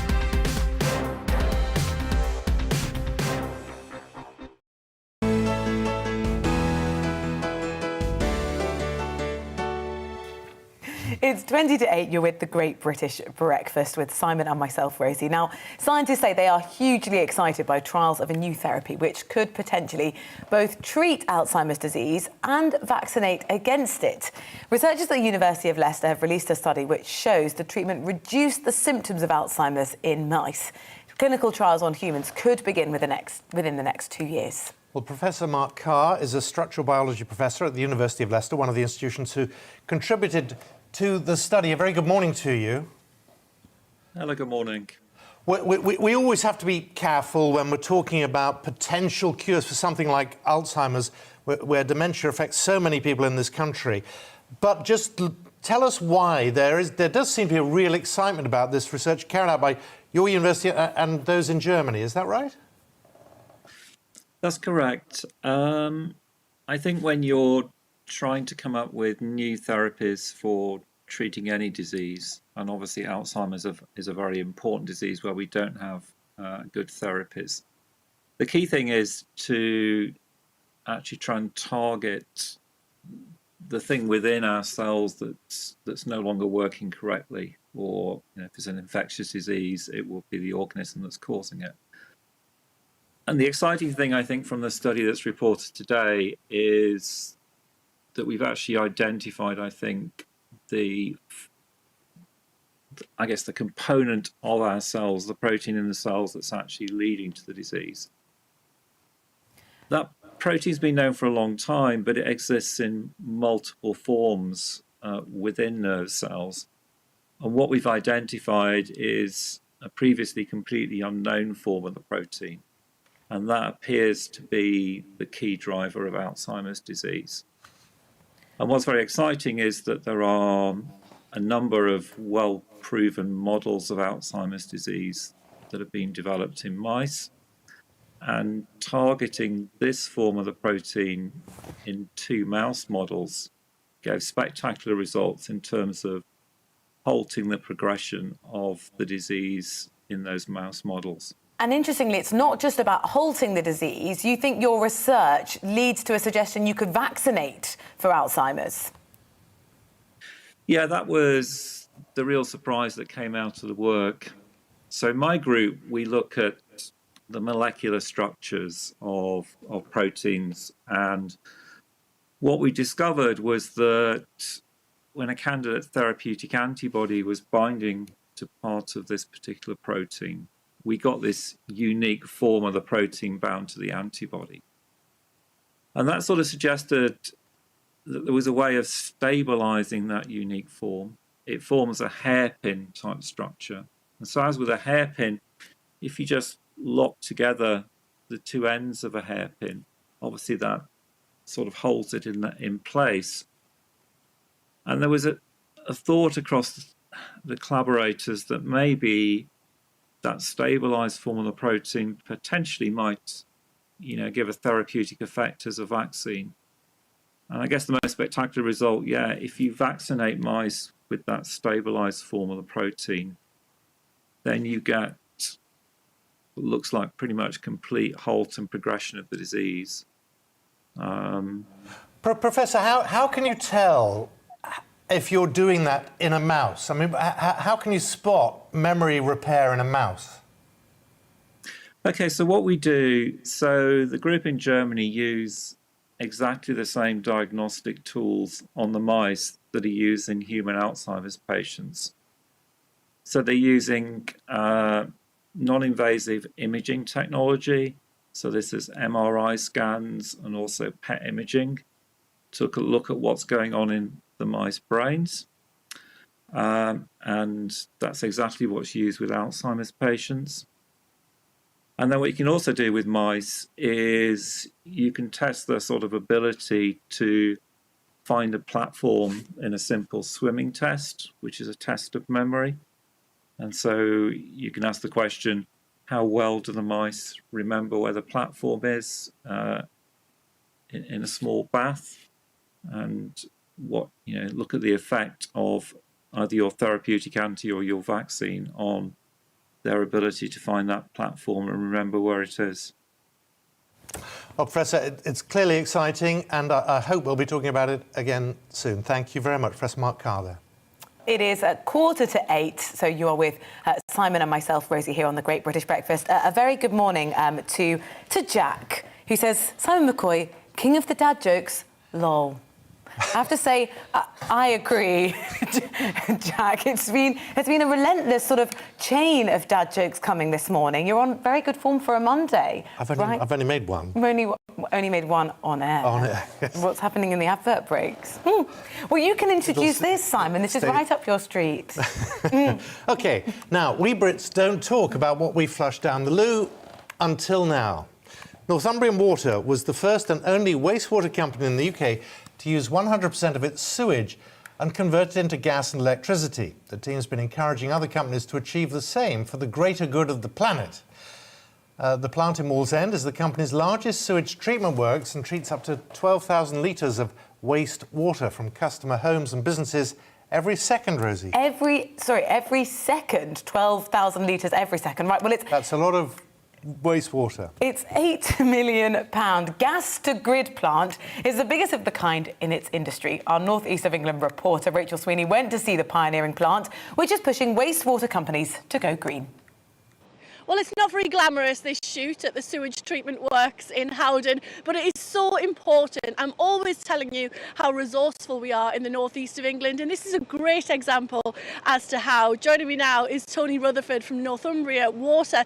Tell us how you are using all of the waste at this plant to 100%. Yeah, so hi Rachel. First of all, Howden serves a population equivalent of 1 million people for the Newcastle conurbation, and all of their wastewater or their sewage travels here and we treat it on site, where we clean it up so it's safe to go into the environment, or the final effluent is safe to go back into the environment. The waste product from that is a thing called sewage sludge, which not that many years ago used to be something that we didn't want. It was a bad thing. But now we reuse all of our sewage sludge within the site at Howden and in Northumbrian Water. We were the first water company to do 100%. I suppose it's kind of, reusing all of that waste product, and we actually turn that into an energy, into power, to power the sewage treatment works itself.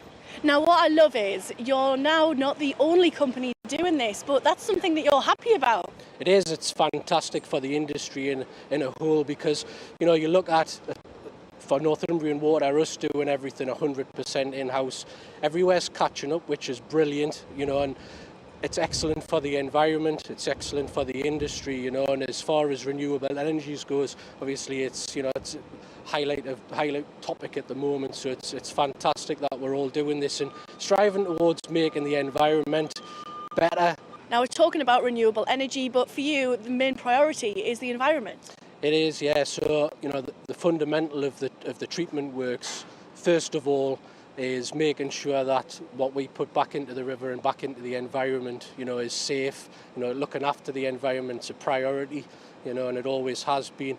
And it's looking after the environment for the future generations as well, and we're always looking at innovations and ways to make that better, ways to, to advance with different technologies, and then moving away from that area of looking after the environment as doing something with something that was classed as a byproduct that was, something that we didn't want. Nobody wanted it. Well, it went into the river, didn't it, 40 years ago? And look at you now. Yeah, it did, exactly. So, 40 years ago, the River Tyne, the estuary, it was pretty much dead.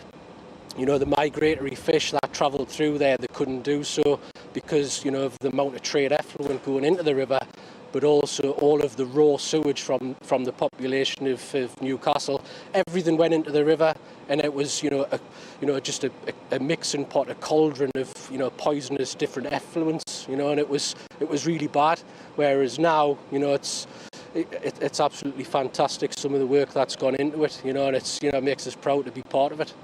Talking about your pride there, the fact that you've influenced other companies to achieve what you've achieved, that must feel amazing. It does, yeah, and I think, especially with, the green energy sector and the gas to grid process that we have here, we were one of the first companies that embraced that and took that on board.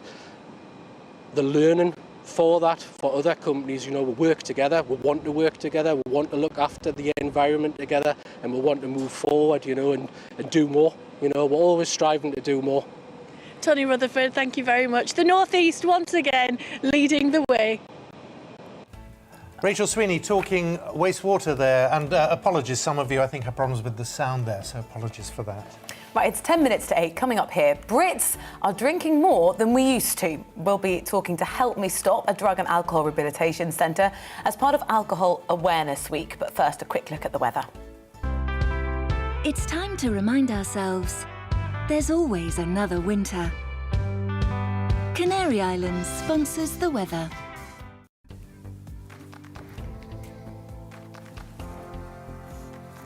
It's going to be a cloudy start for much of England and Wales, but brighter for Scotland and Northern Ireland. Let's have a look at some of the details. A grey morning for southwest England with some fog patches lingering until lunch. Some drizzle around 2 and mist in coastal parts. That might take a while to clear. Mild this afternoon. A similar story in the southeast too. Cloudy with mist and fog hanging around. Mostly dry, but a few light showers are possible.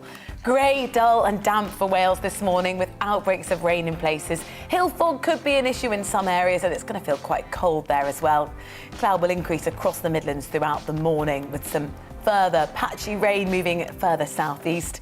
Mist and fog will linger, temperatures around 11 degrees Celsius.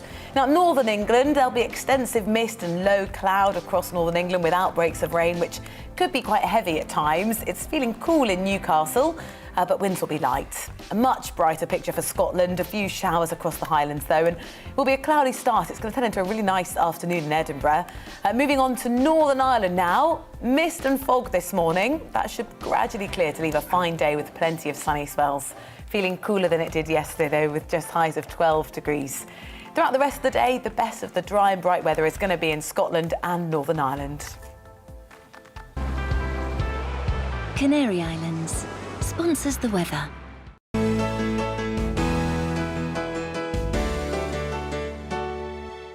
You're watching GB News live across the UK and the world on our digital stream. GB News is Britain's news channel. We are the UK's home of discussion and debate from all perspectives. We are here for you. Don't forget to join our YouTube community by clicking on that subscribe button. And if you want the GB News app, you can click and catch up on programmes anytime. We love to hear from you, so email us. gbviews@gbnews.uk. Thanks for being part of the GB News family.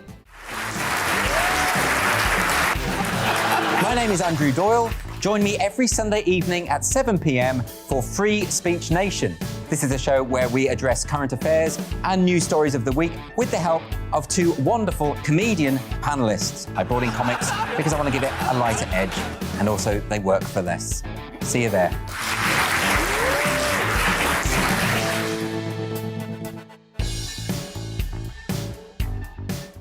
Join my show Farage, 7 p.m. till 8 p.m. Monday through Thursday, and there you will get opinion, analysis, debate, and I'll cover stories that nobody else dares to touch. And then for the last 15 minutes, talking pints. We're over a drink. We have a civilised conversation with someone. We very often disagree, but we do it in a grown-up way. Come and join me on Farage.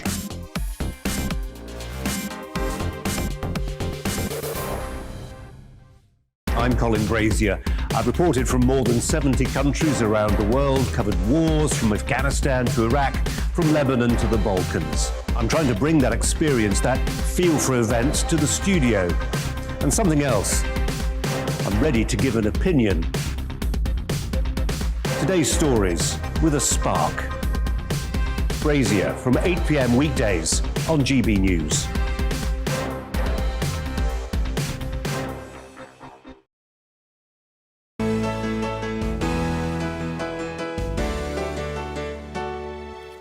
Six minutes to 8, you're watching The Great British Breakfast. Now, new research has found 30% of people in the UK say a friend or family member drinks more than they used to before the pandemic. Help Me Stop, one of the first drug and alcohol programmes to offer intensive treatment online, says almost a quarter of people know someone struggling with an alcohol addiction. As it's Alcohol Awareness Week, the centre also wanted to warn against using the term functional alcoholic, saying it's a myth to suggest someone can continue to function well while struggling with a drink dependency. Well, we're joined now by the Director of Admissions at Help Me Stop and also recovered alcoholic Chris Love, whose Stay Hub programme has a higher success rate than other types of treatment. Thank you very much for joining us. Where has this term, functional alcoholic, come from, and why have you got problems with it? Why do you think in practice, actually, that just isn't ever possible? Good morning. We feel that the term functioning alcoholic is a misnomer. It can be quite dangerous in as much as the belief that by continuing to work, pay the bills and maintain the appearance of normality can actually feed into people's belief that everything is okay. Can you spot someone who says they're a functioning alcoholic? Very much so, very much so. In fact, the majority of people that we work with are still in that place whereby, to use a rather unpleasant term, the wheels haven't completely fallen off. And yet when we sit down and speak with them, it's apparent that their relationship with alcohol has become unmanageable. They break all sorts of boundaries that they've set in place for themselves, particularly over the last 18 months. That can include taking a drink earlier than they planned, drinking more than they set out to, and most importantly, when they honestly want to stop or bring about a change in terms of their relationship with alcohol, they are absolutely unable to do so.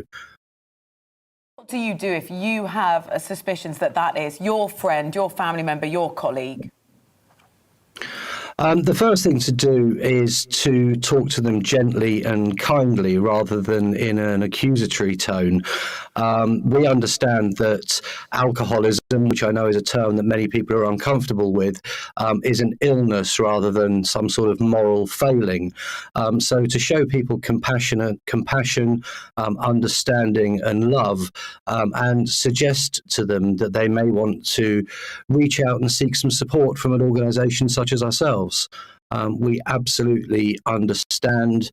Most of the staff at Help Me Stop have their own personal experience as well as their professional experience to draw on. And we feel that we can connect with people who have a problematic relationship with alcohol in a way that other professionals simply cannot. Particularly given your own experience, because you battled with this in, what, 2008? Very much so, yes. For me, I ticked that box for many years of functioning alcoholic. I had a successful career, I got married at a young age, had a family, and from the outside looking in, everything was okay.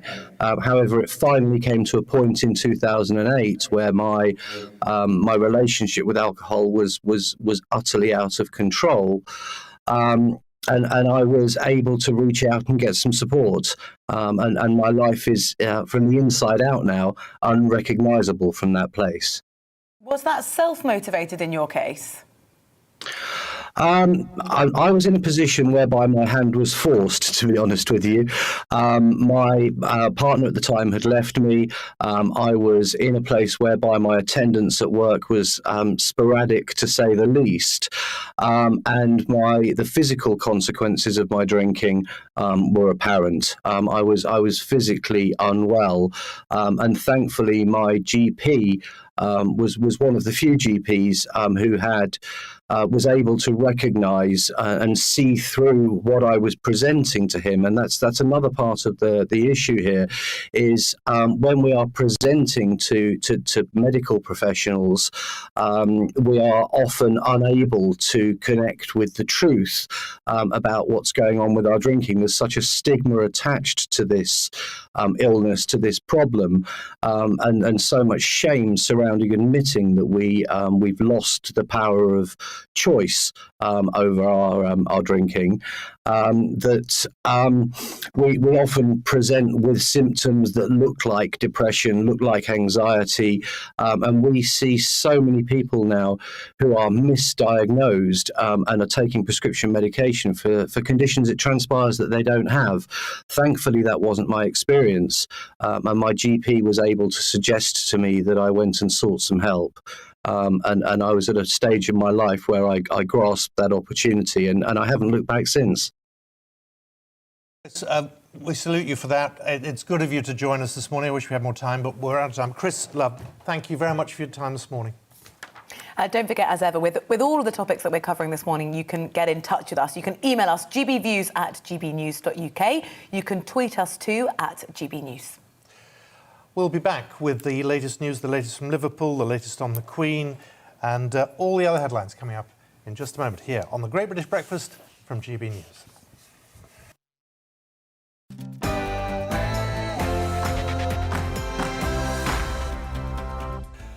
Hello, a very good morning. It's 8 o'clock on Monday, the 15th of November. These are the stories that matter to you and to us on the Great British Breakfast with me, Simon McCoy, and Rosie Wright.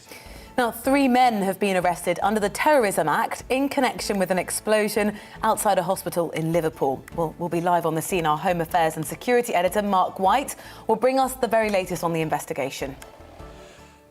Now, he gives it 6 out of 10 as the Prime Minister Boris Johnson defends the Glasgow Climate Pact. We ask you if you think COP26 was a hit or a flop.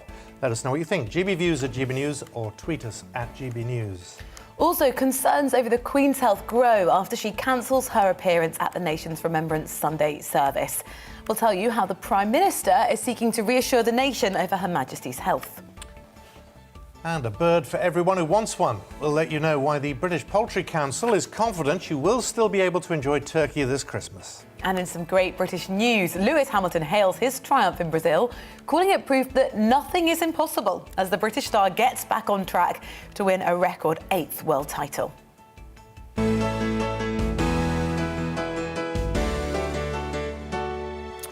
Now let's start with a look at the front pages this morning. 3 men arrested yesterday after a suspected car bomb blast at a maternity hospital in Liverpool. The Daily Mail leads with that story this morning. Rail plans scaled down in blow for levelling up, leads the Eye with an exclusive story about Boris Johnson. They say watering down a promise to fund a new high-speed rail link in the north of England by instead focusing on upgrades to existing lines. The Times reports that 3 men arrested for allegedly plotting a Remembrance Sunday atrocity are being investigated after a man died in that car explosion in Liverpool. Well, a hero taxi driver thwarted a Poppy Day bombing tragedy by locking a suspected terrorist in his cab. That's the evaluation of the Daily Express. Counter-terrorism police investigating a Remembrance Sunday car explosion at Liverpool Women's Hospital, which killed 1 person, injured another, with more details in the Daily Telegraph this morning. The Financial Times say business groups joined climate activists in expressing frustration that national governments were not moving aggressively enough to tackle climate change after the COP26 agreement was watered down in the final few minutes. India and China will have to explain themselves to poor nations after watering down the Glasgow Climate Pact. The COP26 President Alex Sharma warned on Sunday. That's The Guardian's main story. And the Metro have concern over the Queen's health that have grown health fears for the Queen, they say, after she cancelled her appearance at the nation's Sunday Remembrance service after spraining her back. Our main story this morning, 3 men have been arrested under the Terrorism Act after a car exploded outside a hospital in Liverpool. A taxi carrying 1 passenger before the 2 minutes national silence at 11 o'clock yesterday, Remembrance Sunday, and exploded, killing the passenger and injuring the driver. Detectives from Counter-Terrorism Police Northwest have since detained 3 men in the Kensington area of Liverpool. Well, we can go live to outside the hospital now. GB News Home Affairs and Security Editor Mark White joins us. Mark, police are back on the scene. What are the very latest developments?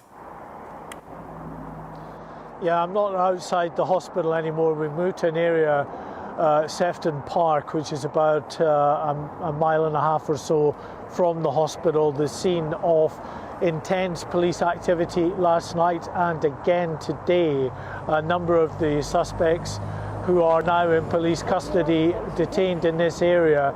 Police negotiators were seen heading into this area in Rutland Avenue last night as well. We don't know if there have been any further arrests. We haven't yet had a police update. I'm going to just step aside though and allow you to get a shot there. You can see first of all what is a police mobile command unit, that blue vehicle with the satellite dish on the roof there, parked up at the end of this road, Rutland Avenue.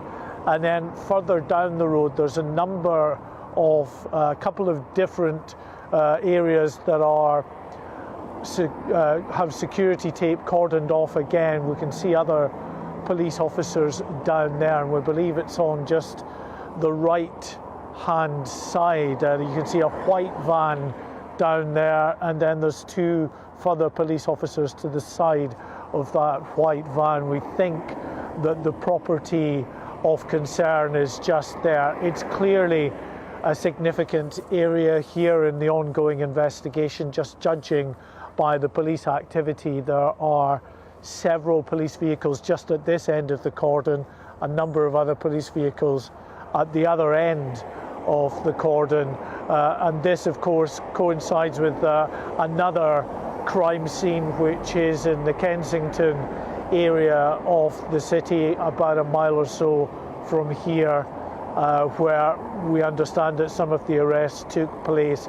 So we're waiting for more updates from the police this morning. It is an investigation which is being led by the Northwest Counter-Terrorism Unit. They haven't formally declared it as a terrorist incident, but the arrests that took place yesterday were arrests under the Terrorism Act. It's being led by the Counter-Terrorism Unit in the Northwest, so that tells you where they are at in terms of how this investigation is unfolding. So as far as that ongoing investigation is concerned, if it is declared a terrorist incident, it has all kinds of ramifications, of course, for where we are in terms of whether there may be a wider threat out there. That is always uppermost in the minds of the police and security services when dealing with a terrorist incident, as to whether there is any wider threat.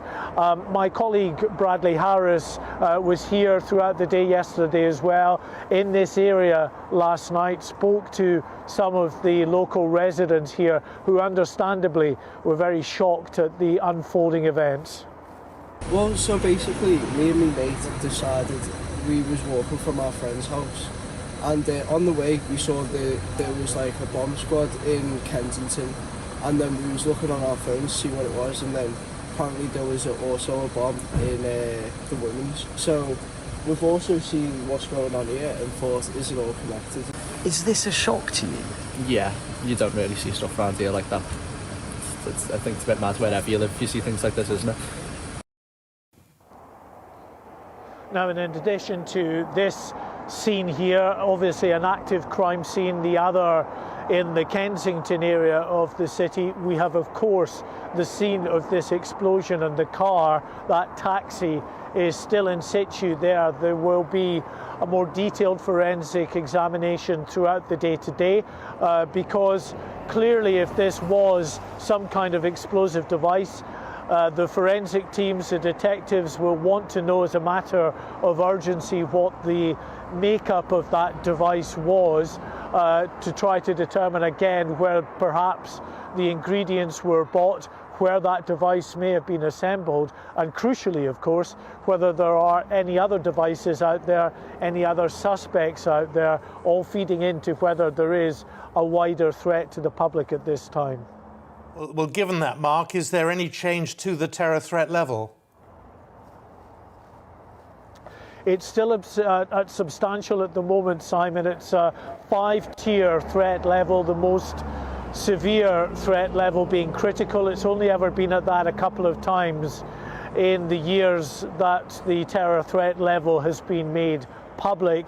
It's sat at severe for quite a few years. You'll remember in 2017 those 5 terrorist attacks that took place in that very significant year of terrorist activity, because we were at the height of the Islamic State terrorist group out of Syria at that time. That group was largely dismantled. I have to say that it is regrouping in parts of the Middle East and elsewhere, which is giving the police and security service some concern, of course. The chatter and those who are still engaged with this Islamic State terrorist group are still there, still reaching out to young, impressionable people on the internet, and that has always been a concern of the police and security services as well. We had about a year and a half or so of the lockdown where people were in their house. The terror threat in terms of actual incidents went way down in line with crime in general, because most people were at home. There were very few people out and about on the streets, so crime dropped off, terrorism dropped right off. But the police and security services had some real concerns that people, young people in particular, vulnerable and impressionable people stuck in their bedrooms online, could be exposed to radical elements and radical influences. And there was real concern as we come out of lockdown and things open up again, that the threat level and the threat facing the country could increase again. As I say, we should add the caveat, Simon, that this has not yet been declared a terrorist incident, but that's certainly the direction that the ongoing investigation is taking, with those arrests under the Terrorism Act last night and these very active crime scenes in 3 locations now in this city. Mark, thank you very much for that update. Mark White there with the live from Liverpool. Let's find out more. Leading international security expert Will Geddes joins us now. Will, a very good morning to you. Very difficult to know when we see these type of incidents to know, could it have been prevented? Well, there's the golden question, and I think certainly the security services, not only in pursuing, obviously, as much information as they can about this particular incident, will be reviewing their files, looking at their data, and seeing whether they could have prevented it. But, you know, this is such a monumental task for them, because we have over 5,000 key subjects of interest that they have to keep monitor of. So the difficulty, of course, is we don't know what we're dealing with at this stage. Anti-terrorism police are involved. Clearly, there's a lot going on that we don't know about. But just on the facts of this, an explosion in a car at 1 minute to 11 o'clock does point to something very sinister. You're absolutely right, Simon. You know, it hasn't been confirmed, and the security services and the police will be very cautious not to obviously draw more information out until they have all those pieces in place. But at the very first instances of any kind of event or incident like this, you're going to look at all the various different component parts. They're a bit like jigsaw piece puzzles, and you have to look at the location. Now, we know for a fact that this individual was trying to get to the Armistice Day commemorations. We know the timing, as you say, Simon, 1 minute before 11. We look at what actually happened. This was an explosion. And, you know, again, unconfirmed reports that the driver of the taxi that the suspect was in had identified some suspicious activity, maybe even suspicious items on this individual, which were believed to be body-worn. And then we look at, obviously, where the actual device or where the explosion detonated. Now, the hospital, I don't think, is purely coincidental. If we look back at the beginning of this month of November, there were significant attacks against, obviously, the Kabul hospital. Now, if this is confirmed as terrorism, I think there's a very good chance that this will be confirmed as potentially Islamic State that was behind it. Yeah, obviously we don't have those details yet. A widespread counter-terrorism investigation, though, currently underway. Will, just explain to us what part of the process are we at now? There's going to be, raids of suspects' homes. What kind of things will they be doing at pace to try and find out more? Well, I think one of the things, going back to the question that you asked earlier, which I think shows the evidence of how effective the security services are right now, and that there is a good chance that this individual was already on their radar, were the subsequent arrests that the police obviously effected immediately afterwards. Now, bearing in mind, they had to draw that information incredibly quickly and then seal off certain areas.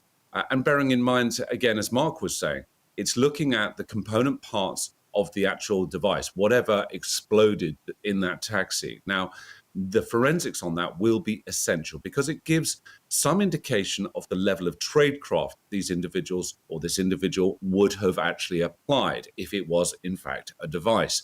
And again, that will tell us the degree of sophistication behind this kind of attack if, again, it was a terrorism attack. Will, it's always good to see you. Thank you very much for your time this morning. Thank you. It is 8:15. You're with the Great British Breakfast. Simon and Rosie here on GB News. We'll give you an overview of what else is happening today.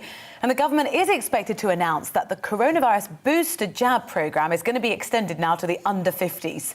People will be able to book their jabs 6 months after their second dose. That means the rollout will initially be extended to those in their late 40s. According to the Times newspaper, over 12 million over 50s have had booster jabs. It's about a third of those who are eligible for them. Austria is placing about 2 million unvaccinated people in lockdown for at least 10 days amid record infection levels and growing pressure on hospitals there.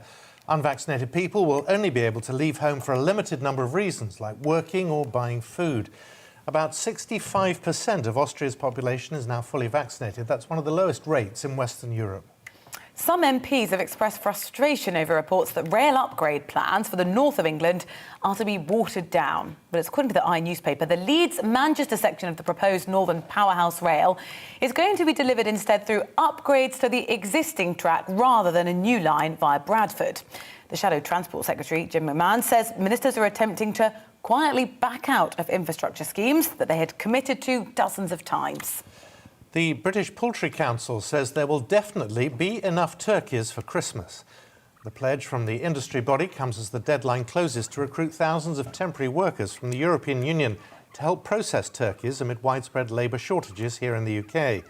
The British Poultry Council says about half of the visas available have been taken up, but added that is enough. But the head of the BPC admitted people will have fewer choices overall this year. Now, in the sport, Lewis Hamilton says his breathtaking Brazilian Grand Prix triumph is proof that nothing is impossible, as the Mercedes star reignited his bid for a record-breaking 8th World Championship.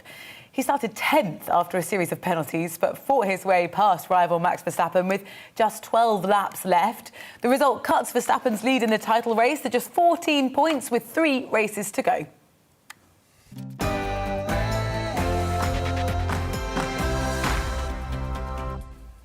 Just after 8:15 now, the 2-week-long COP26 climate conference in Glasgow only resulted in an international agreement to phase down rather than phase out coal. That's despite negotiations going into overtime. Prime Minister Boris Johnson called the Glasgow Climate Pact a game-changing agreement which sounds the death knell for coal power. But he did concede it's a disappointing result for the global community who had expected more. My delight at this progress is tinged with disappointment. Those for whom climate change is already a matter of life and death, who can only stand by as their islands are submerged, their farmland turned to desert, their homes battered by storms, they demanded a high level of ambition for this summit. And while many of us were willing to go there, that wasn't true of everybody. Andrew Montford is the Deputy Director at Net Zero Watch, who joins us now. Andrew, thank you very much for joining us. Boris Johnson says this is game-changing. Is it? No, it's not. It's the flop that we expected.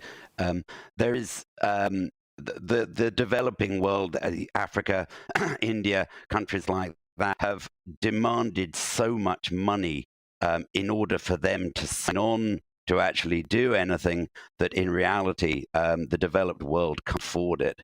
So what will happen is that people will just go on talking about decarbonisation and nothing in reality is going to happen. is those countries that do commit to anything are going to have to pay for it, which means we will have to pay for it. And the frustration is you just look at the other side of the world in India and China, who are belching out this stuff as far as they wish. How much difference can we actually make? The fundamental problem behind all this is that we are asking poor countries to use very expensive electricity rather than cheap sources of electricity. Now, if you are a politician in a poor country where people are perhaps cooking on wood fires or fires fueled by animal dung, to say you have to use expensive electricity is ridiculous and isn't going to happen.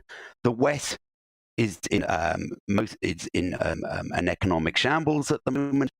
No politician here can go to its people and say we need to increase your income tax by 10% or something. That isn't going to happen either. We have to step back from this annual pantomime of the cops and start talking about cheap power. That means probably nuclear. It means natural gas rather than coal. And further down the line, then you might get into fusion. But the idea that we are going to power the world on renewables is a nonsense. And we have to stop this annual pantomime now. Why do you call it a pantomime? I mean, it has at least engineered a really significant shift in the public minds about talking about and keeping climate change at the forefront of the decisions that we're making. I mean, it is in the forefront to the extent that the media talk about it constantly for a couple of weeks.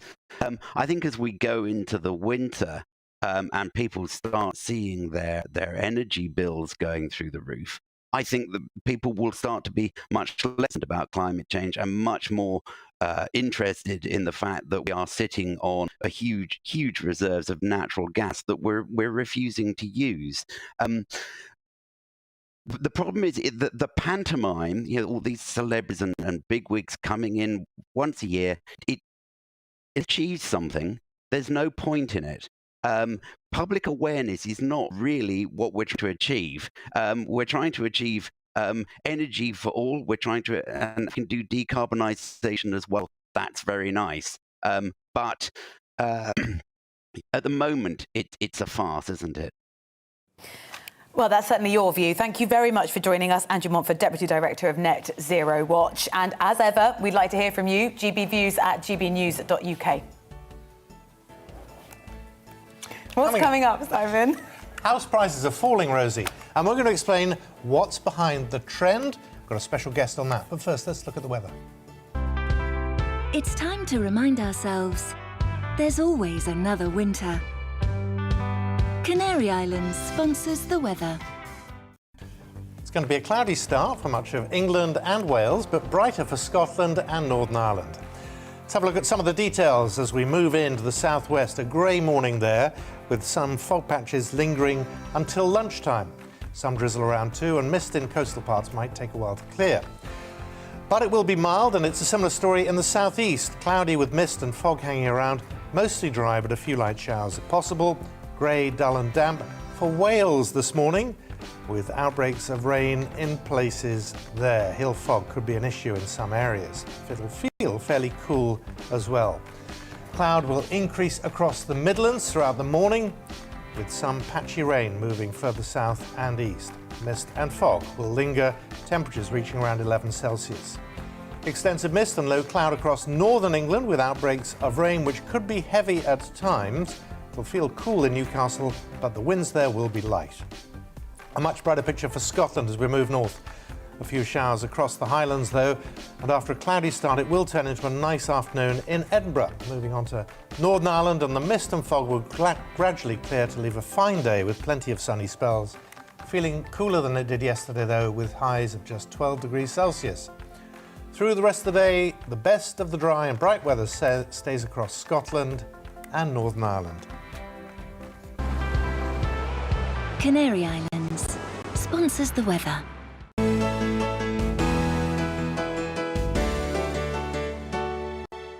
You're watching GB News live across the UK and the world on our digital stream. GB News is Britain's news channel. We are the UK's home of discussion and debate from all perspectives. We are here for you. Don't forget to join our YouTube community by clicking on that subscribe button.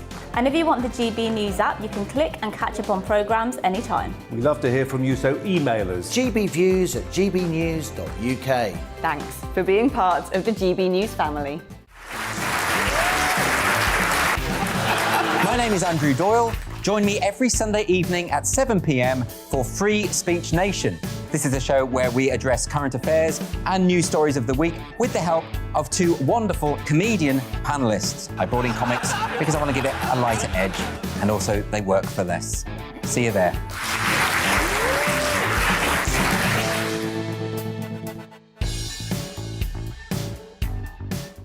Join my show Farage, 7 p.m. till 8 p.m. Monday through Thursday, and there you will get opinion, analysis, debate, and I'll cover stories that nobody else dares to touch. And then for the last 15 minutes, talking pints. We're over a drink. We have a civilised conversation with someone. We very often disagree, but we do it in a grown-up way. Come and join me on Farage.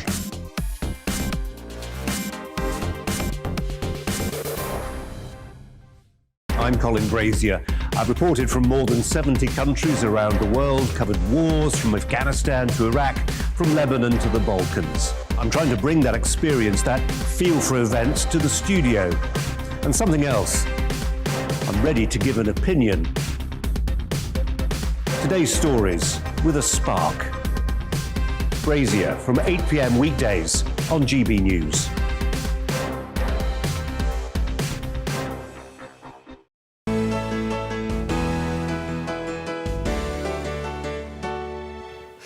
"25 minutes past 8, this is the Great British Breakfast with Simon and myself, Rosie. Now, in the first case of its kind, a judge in North East Lincolnshire has ruled that a 12-year-old boy in council care can have a COVID jab and a flu shot despite his mother's objections. The judge concluded that a local authority could decide to arrange and consent to a child in its care being vaccinated against COVID and the flu, notwithstanding the objections of parents. Well, our Yorkshire and Humber reporter Anna Riley is outside the court this morning. Anna, just give us the background, because the ramifications of this are quite big. Good morning, Simon and Rosie. Yes, it's the first case of its kind, and like you say, with what's been decided, it could be now that judges can decide rather than parents whether their children should get a COVID vaccination if they feel it's in the child's best interests. In this case in particular, the boy, who can't be named for legal reasons, was approaching his 13th birthday and decided that he wanted the flu and COVID vaccines. He's currently under the care of social services maintained by the local council. His father agreed that he should have the vaccinations, but his mother objected. She said that she wanted to find compelling evidence first and wait for that to come out about the COVID vaccine before consenting to her son having it. She also wanted more time to be looked into the safety of the flu vaccine as well. So that's how the case came to this court here. It was Mr. Justice Poole that looked into it. He said that Court of Appeal judges had ruled that a council with a care order could arrange and consent to a child in its care being vaccinated if it was satisfied that it was in the child's best interests, notwithstanding parental objection. But in this case, it was the first of its type. This principle had not yet been decided for COVID and flu vaccinations, and that's when he looked to the UK Health Security Agency guidance. And what does the guidance say? And I guess for lots of people looking at this story, they want to know what the judge determined about the law in this case, because there could be quite significant ramifications. Yes, so the judge looked into this guidance. It says that the UK's chief medical officers had agreed that the COVID vaccination would provide young people with good protection against COVID, and that vaccinating 12 to 15-year-olds should help reduce the need for young people to have time off school and reduce the spread of COVID in schools. It also touched upon the flu vaccine as well and said that was important for children to stop them spreading the flu.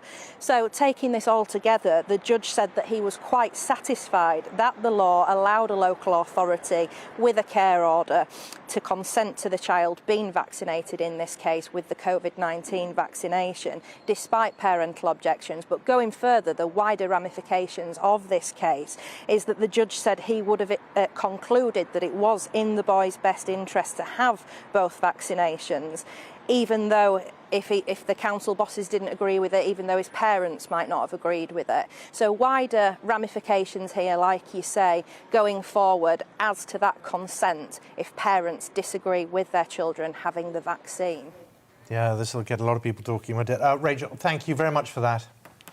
Let's give you an overview of what else is happening today. Now, the government is expected to announce that the booster programme will be extended to under 50s. People will be able to book their jabs 6 months after their second dose, meaning the rollout will initially be extended to those in their late 40s. According to the Times newspaper, that's over 12 million people who've had, over 50s who've had their booster jabs, about a third of the people who are eligible. Austria is placing about 2 million unvaccinated people in lockdown for at least 10 days amid record infection levels and growing pressure on hospitals. Unvaccinated people will only be able to leave home for a limited number of reasons, like working or buying food. About 65% of Austria's population is fully vaccinated, one of the lowest rates in Western Europe. Now, MPs have expressed real frustration over reports that rail upgrades for the plans of the North of England are going to be watered down. According to the Eye, the Leeds-Manchester section of the proposed Northern Powerhouse Rail will be delivered through upgrades to the existing track rather than a new line via Bradford.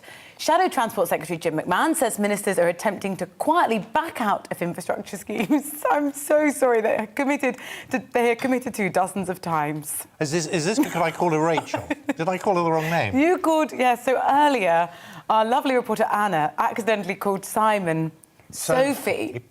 And then Simon decided to thank Anna, I'm sure accidentally, as Rachel. That was a mistake. And then one of the producers then thanked her as Rachel as well, accidentally in our ears. So very sorry to Anna, and sorry to you for laughing my way. I was really hoping some pictures of the Powerhouse Rail would come up to save me, and they never did. But that's the only story without pictures. There we go. Right, Simon, over to you. And you've sunk down there. Would you like to carry on? Because there's something about what you'd like to eat. What on earth is going on? On Christmas Day, no concerns about what's going to be on your plate. Brilliant. That's because, Rosie, the British Poultry Council says there will definitely be enough turkeys for Christmas. There certainly will be here. The pledge from the industry body comes as the deadline closes to recruit thousands of temporary workers from the European Union to help process turkeys. That's amid widespread labour shortages here in the UK. The British Poultry Council says about half of the visas available have been taken up, but added that that is enough. The head of the BPC admitted people will have fewer choices overall this year. And the sport. Norwich have appointed Dean Smith as their new head coach on a 2.5-year deal. Dean Smith will replace Daniel Farke only a week after Smith himself was sacked by Aston Villa. Smith now takes over at Carrow Road with the club bottom of the Premier League table with only 5 points gathered. His first game in charge comes next Saturday in front of a home crowd against Southampton.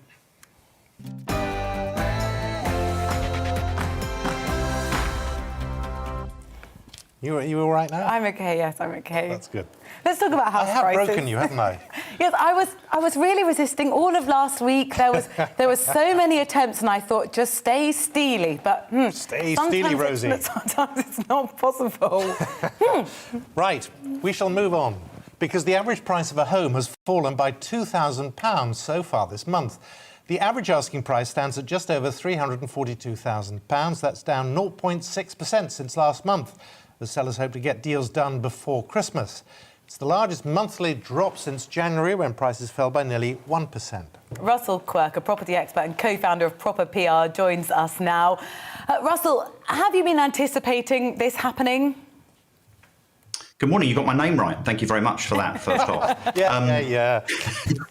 Have I been anticipating this? I guess, yes, we have thought for a little while that as a consequence of the stamp duty holiday finishing, that some heat would come out of the property market. And I think that's what we're seeing here.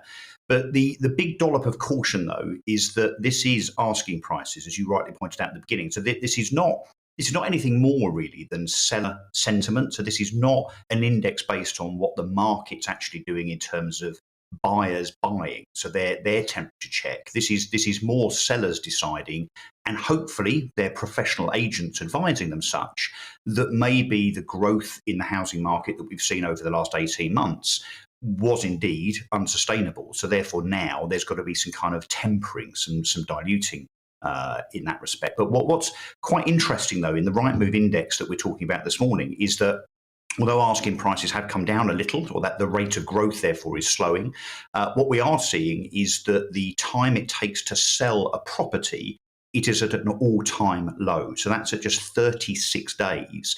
Now, historically, that's been hovering around 45 to 50 days, as in the time it takes to list your property and actually get a buyer. So we should read quite a lot into that, in that the market is still quite hot. So that means that Christmas is still doable. And is that a pressure? Is that a thing? Well, in terms of this being a gift almost, Simon? Well, just a time to have it done. We want to be in our new place by Christmas. Oh, you're way too late for that. Way too late for that. So the pressure that there's been. Yeah, sorry to shatter any hopes you had of buying a house now and getting in before Christmas. I mean, look, first off, the conveyancing sector and surveyors and mortgage lenders have been under huge pressure with increased volumes over the last 18 months. They're still recovering from that.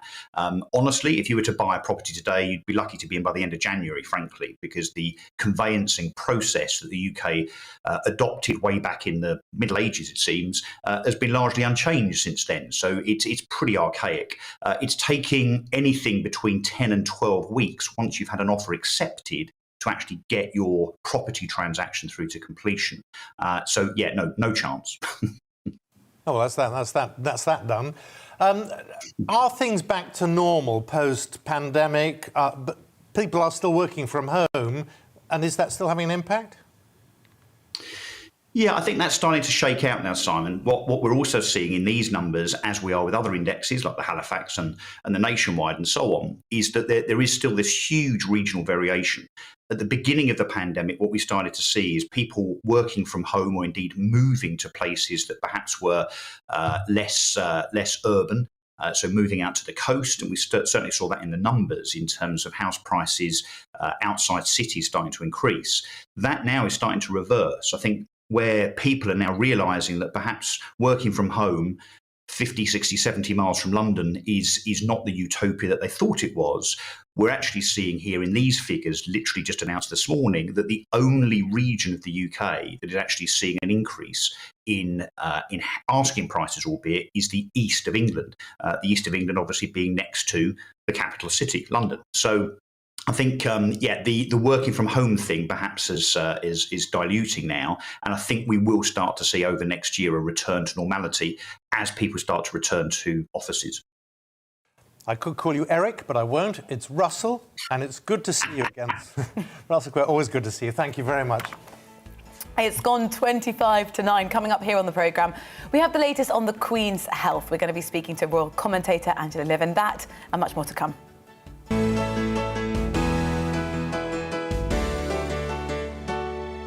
You're watching GB News live across the UK and the world on our digital stream. GB News is Britain's news channel. We are the UK's home of discussion and debate from all perspectives. We are here for you. Don't forget to join our YouTube community by clicking on that subscribe button. And if you want the GB News app, you can click and catch up on programmes anytime. We love to hear from you, so email us. gbviews@gbnews.uk. Thanks for being part of the GB News family. My name is Andrew Doyle. Join me every Sunday evening at 7 p.m. for Free Speech Nation. This is a show where we address current affairs and news stories of the week with the help of two wonderful comedian panellists. I brought in comics because I want to give it a lighter edge, and also they work for less. See you there.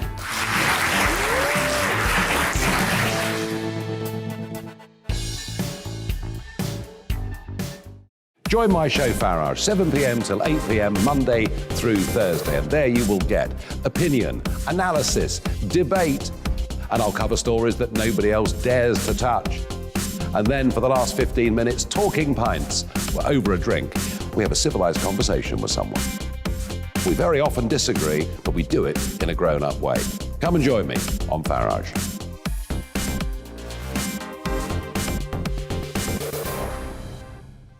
I'm Colin Brazier. I've reported from more than 70 countries around the world, covered wars from Afghanistan to Iraq, from Lebanon to the Balkans. I'm trying to bring that experience, that feel for events, to the studio. And something else. I'm ready to give an opinion. Today's stories with a spark. Brazier from 8 p.m. weekdays on GB News.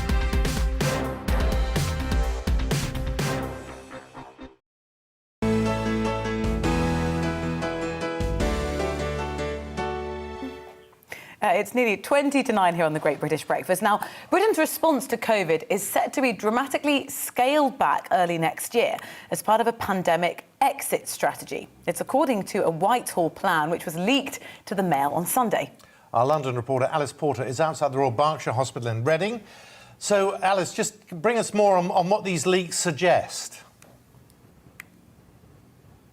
Good morning. Yes, these leaked documents reveal Operation Rampdown, and they detail the government's plans to dismantle the £37 billion that was put in place in terms of supporting the country through the pandemic. Very much now the view from Chris Whitty is we need to learn to live with the virus, and that is the phrase we've been hearing from him over the last year. So the details of these leaked documents show the end of test and trace. COVID tests will no longer be free for everybody, and they'll be axing the legal requirement for people to isolate if they have been diagnosed with COVID. So quite significant. But of course, if we sort of look at it in the sort of the wider context of where we've been over the last year or so, I mean, it was in March last year, of course, we had the first COVID death that was recorded at the hospital behind me. Since then, more than 140,000 people in the UK have died with COVID.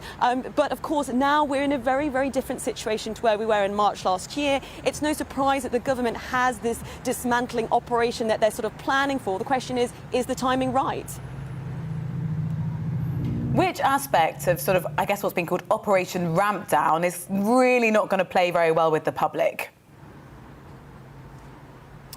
I don't think anyone's going to lose much sleep about losing test and trace. I mean, it's been heavily criticised for both the sort of the cost of it and the efficiency. And of course, with so many people vaccinated now, there's a sort of strong argument to suggest it's no longer necessary. But I think doing away with free tests for people will have quite a big impact. I mean, this move by the government would put us in line with France and Germany. They've decided to end free tests last month, so it wouldn't be sort of out of kilter with them. But they are very costly, and it's obviously a clear government saving.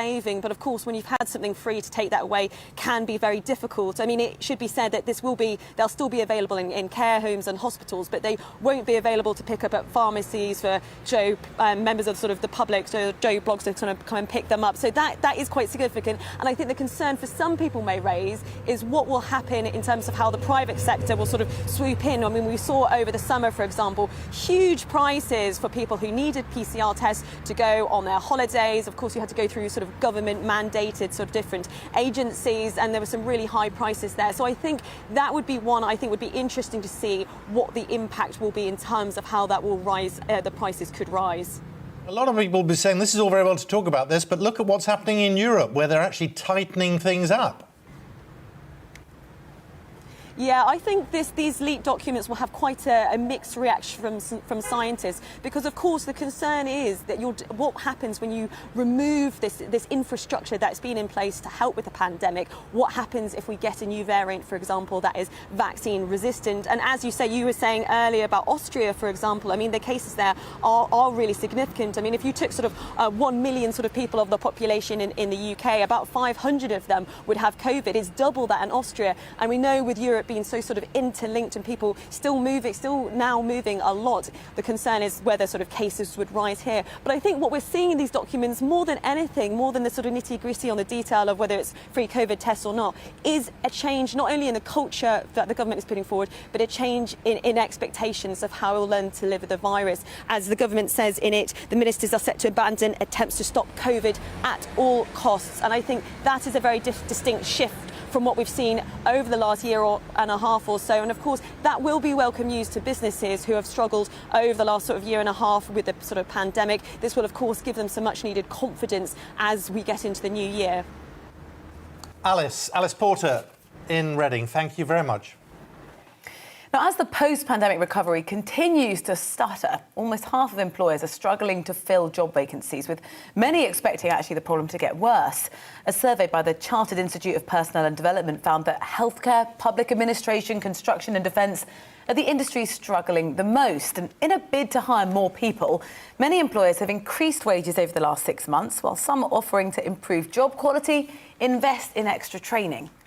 Well, we're joined now by Gowan Davis, Senior Labour Market Advisor at the Chartered Institute of Personnel and Development, who are behind the research. Good morning to you.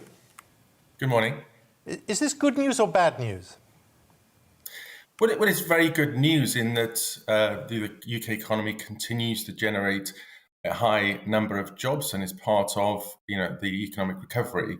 However, there are certain disadvantages with it. And one is that, as we've reported this morning, recruitment difficulties are rising. And that's because hiring activity is rising sharply, but we've seen something of a reduction in labour supply, most notably from EU workers, but also within the domestic workforce, especially older workers. I guess the real benefit there is that for people looking for a job, perhaps you've got better ones to apply for. Yes, certainly the bargaining power for employees is rising in line with that, and it's why we're seeing some upward pressure in wages. But I think there's some caveats around that. It's somewhat restricted to the hard to fill vacancies. So we're seeing in some sectors, low-paying sectors, in hospitality, for instance, chefs is a perfect case in point, where wages are rising sharply. But what they're not doing is necessarily rising across the board. The increases are much more marginal and look set to be outpaced by inflation in the months ahead. Gowan Davis, good to talk to you. Thank you very much for bringing us more on that survey. Now it's 9:15. The Queen was forced to miss the Remembrance Sunday service yesterday after spraining her back. It was supposed to be her first public engagement after a fortnight of rest, with the monarch disappointed, so says the palace, to have missed it. The Prime Minister, Boris Johnson, though, has said he visited her last week and that she's doing very well. Well, Angela Levin is a royal commentator, biographer and journalist, and joins us now. Angela, of all the events for her to cancel that would make people concerned, this was the one. So how concerned should we be? Well, we don't know how concerned we should be because spraining your back can come to anybody at any time, and it can last a long time, and it would be very uncomfortable to travel by car from Windsor to London, be very uncomfortable to stand for a long time, and to go into the Foreign Office is it's a very long walk till you get to the window. So rationally it makes sense that she shouldn't have come. However, emotionally, I think we all feel more worried than we did before.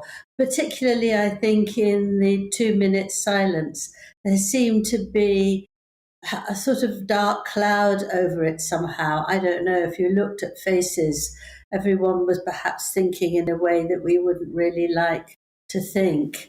Perhaps this is the last time and she won't manage next year. But then you feel, well, look at all these veterans, they're still around and they're strong, and they want to be around next year. So she would be someone who would get terrific care, and why not? Yet she's 95. So it's a sort of real melee of feelings, I think. About the emotional side of things, it's going to be really difficult for her knowing that the public just wanted to see her out in public. Well, she wanted to be out in public too. I mean, if anyone feels sad that they weren't there, will be Her Majesty. I mean, this is the most important engagement of the year. She's got tremendous contacts with the military. They all declare their allegiance to her when they're taken on board.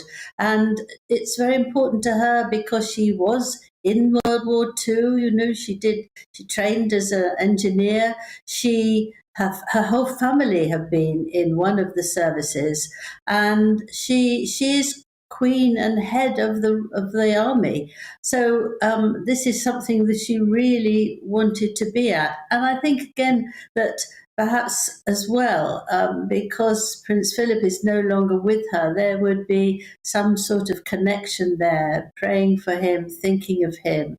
And I think that she would have missed too. She apparently watched it on television, so she was there in spirit, but of course not in herself. I think we all feel an age is coming to an end, but we don't know quite how long, and I think that's quite right too, really. But what we did see, watching it yesterday, that element of continuity which is central to the monarchy. You saw Charles, you saw William, of course you saw Kate on the balcony. Even without the Queen, it's quite clear where this goes. Yes, I mean, you couldn't have asked for more sort of wonderful women up there on the balcony. I think they're all dedicated to the monarchy. They work tremendously hard. They don't try and gain fame for themselves. I think they put themselves into keeping the monarchy going and working as hard as they can for the Queen. I think we're jolly lucky to have 3 women like that, and they shine above those who don't have the same views. The real challenge is what's happening with Harry and Meghan, and developed further over the weekend with those text messages that were presented to court. How do you think the Queen is reflecting on the fallout from that? I think she would be so hurt. I think she's been very hurt since Prince Philip and Meghan left the royal family. She adored Prince Philip. They had the same sense of humour, and he even got her up to sort of doing all sorts of tricks, like pretending she was helicoptering to the Olympic Games in 2012. They really did get on terrifically well. I think she wouldn't have minded if he'd left, because she knew, we all knew, I knew, I spent over a year with him to write his biography, that he was a bit fed up. He didn't know which way to go. That's all right, he could have gone. It's the nastiness that they've used against the royal family, some sort of vendetta, that I think would upset her hugely. And she would be upset that Prince Charles and William feel very upset too. She's mainly a woman with a huge sense of duty, but we mustn't forget she's also a mother, she's also a grandmother, and so those feelings of that, I think particularly when you get older, are very, very powerful. With a sprained back, she won't be leaping on a flight to go to Montecito, though, will she? No, I don't think she would want to, actually. I think she would see them if they came here, but she wouldn't go there because it would be impossible for so many different reasons. I need to say as well, though, that the comment that Meghan gave yesterday about she's did it all for Harry because of the berating he was getting from his father, that I don't believe that for an instant. They were invited to holiday to Castle May up in Scotland for 2 weeks, which was actually a very nice gesture, I think. And one can guarantee that Prince Charles is not the sort of man who would talk about berating, who would behave like that. He's got a whole team of people who deal with the press and how to manage it. He wouldn't dream of doing that. And anyway, he told me that he really liked Meghan and he thought she was a breath of fresh air. So, I think that's completely out. It's just another made-up story. Angela, it's always good to see you. Thank you very much. Angela Levin there. Now, it might not have gone as far as many climate change activists would have wanted, but it's still clear from the COP26 agreement there will have to be significant changes to all of our lives if we're going to keep global rise in temperature to under 1.5 degrees. As Boris Johnson conceded, the challenge now is to turn the ambition of the agreement into reality. But how do you persuade the population to make those necessary differences? Indeed, how do you persuade countries like India and China to be more ambitious in reducing their reliance on fossil fuels? Well, we're joined now by Arthur C. Brooks, Harvard Professor of the Practice of Public Leadership, as well as a best-selling author and columnist for The Atlantic. Really good to see you. What is your take? Where are we at the end of COP26? it's hard to say, and part of the reason is because most of these great convenings, they're as much for show as anything else, to show some solidarity so that people can understand that there is a great international presence, that people care about the same things. But in the end of the day, most of the actual ideas that emerge from these convenings are a little bit hard to execute, as you suggest. I mean, they come down to wishing that people in countries that are in the process of development would behave in a different way, which is, you know, wishing is very different than actually getting these particular results. We do have a system. We do have an international system that has proven to work very, very well, and that's called the free enterprise system. That has worked all across the developed world. We find that carbon emissions are falling very rapidly across almost the entire industrialized world, especially the United States. And to the extent that we can work on the development through capitalism and the free enterprise system all across the world, we'll do much, much better. But of course, that's the opposite of what many of the activists involved in this are telling us. But India, China, this presents a real problem. Sure, absolutely. And part of the reason is because in the West, we have a tendency to say, well, we developed, and in so doing, we used a whole lot of carbon-based fuels in our own development. But now that we're at a particular place in our own development, we don't want you to develop in the same way, which, if you were living in the Indian subcontinent, you might be, you could be justified in saying that sounds a little bit hypocritical, of course. And so the result of that is that if we're going to find a different development path, we are going to have to do two things. Work very aggressively and in a very expensive way with the developing world, most notably India and China. And number two, work with market forces, not against market forces. The free enterprise system always has and always will hold the solutions that people need to go to a more carbon-free world. If you're watching in the Maldives or the Marshall Islands, you're not worried about hypocrisy. You're worried about your future. And you're going to feel today that's just been cut short. Yeah, absolutely. I mean, this is the key thing. This is one of the biggest problems that we have in the industrialized world. We got ours, and now we don't want you to get yours. This is one of the things that activists always seem to forget. And you could be really forgiven if you're living in the developing world to think that a lot of activists in the West, they care a lot more about a world without people than the people in the world. And frankly, I have to reject that. I think that is not just a kind of a moral hypocrisy. I think it's an inconsistency with the idea of conservation of our natural world, our natural home, the gift that we all have. For what? And the answer is for future generations of people, among other things, the world's greatest gift. And one of the things that we have a tendency to forget as well, and one of the things that is going to become blindingly obvious to the entire world in the coming 2 generations, is that the greatest mistake that we have made is to think that people are a blight on the world. On the contrary, the countries that are going to be in a process of negative development most quickly and most clearly are the ones that have failed to reproduce and are experiencing negative population growth. People, quite frankly, are always and always have been the greatest resource on Earth. Arthur C. Brooks, Professor of the Practice of Public Leadership at Harvard. Thank you very much. That is it from us on the Great British Breakfast. Coming up, it's the briefing with Tom Harwood, but we should give you a weather update before that too. It's time to remind ourselves there's always another winter. Canary Islands sponsors the weather. Well, it's going to be a cloudy start for much of England and Wales, but brighter for Scotland and Northern Ireland. Let's have a look at some of the details. A grey morning for southwest England with some fog patches lingering until lunchtime. Some drizzle around 2 and mist in coastal parts might take a while to clear. But it will be mild this afternoon. It's a similar story in the southeast. There we are, cloudy with mist and fog hanging around. Mostly dry, but a few light showers are possible. Grey, dull and damp though for Wales this morning with outbreaks of rain in places. Hill fog could be an issue in some areas. It will feel fairly cool as well. Cloud will increase across the Midlands throughout the morning with some patchy rain moving further south and east. Mist and fog will linger, temperatures reaching around 11 Celsius. Extensive mist and low cloud across northern England with outbreaks of rain, which could be heavy at times. It'll feel cool in Newcastle, but the winds will be light. A much brighter picture for Scotland. A few showers across the Highlands. After a cloudy start, it will turn into a nice afternoon in Edinburgh. Finally, let's move over to Northern Ireland, and the mist and fog will gradually clear to leave a fine day with plenty of sunny spells. It'll feel cooler than it did yesterday, though, with highs of just 12 degrees Celsius. Through the rest of the day, The best of the dry and the bright weather stays across Scotland and Northern Ireland.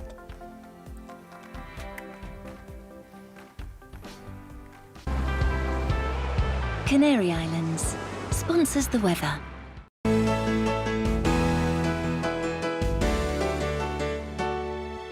You're watching GB News live across the UK and the world on our digital stream. GB News is Britain's news channel. We are the UK's home of discussion and debate from all perspectives. We are here for you. Don't forget to join our YouTube community by clicking on that subscribe button.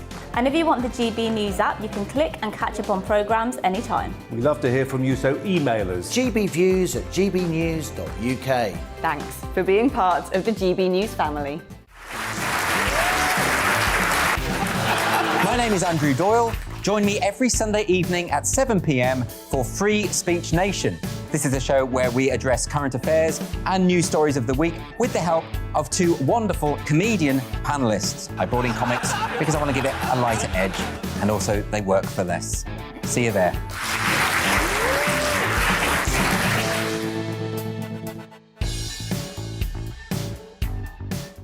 Join my show Farage, 7 p.m. till 8 p.m. Monday through Thursday, and there you will get opinion, analysis, debate, and I'll cover stories that nobody else dares to touch. And then for the last 15 minutes, talking pints. We're over a drink. We have a civilized conversation with someone. We very often disagree, but we do it in a grown-up way. Come and join me on Farage.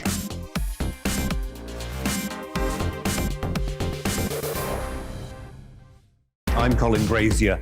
I've reported from more than 70 countries around the world, covered wars from Afghanistan to Iraq, from Lebanon to the Balkans. I'm trying to bring that experience, that feel for events, to the studio.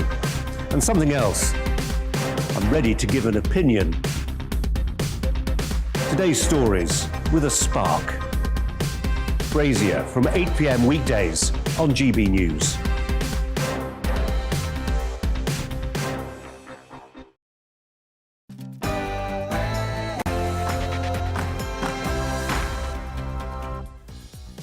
Good morning, it's 9 o'clock and you're watching The Briefing with me, Tom Harwood. We've got a fantastic show coming up for you today, analysing my 2 weeks at COP. What was it all for? We'll be talking to the Mail on Sunday's Dan Hodges about that. Also, potential terrorism in the Northwest. We'll be exploring that with Mark White, our Home Affairs and Security Editor.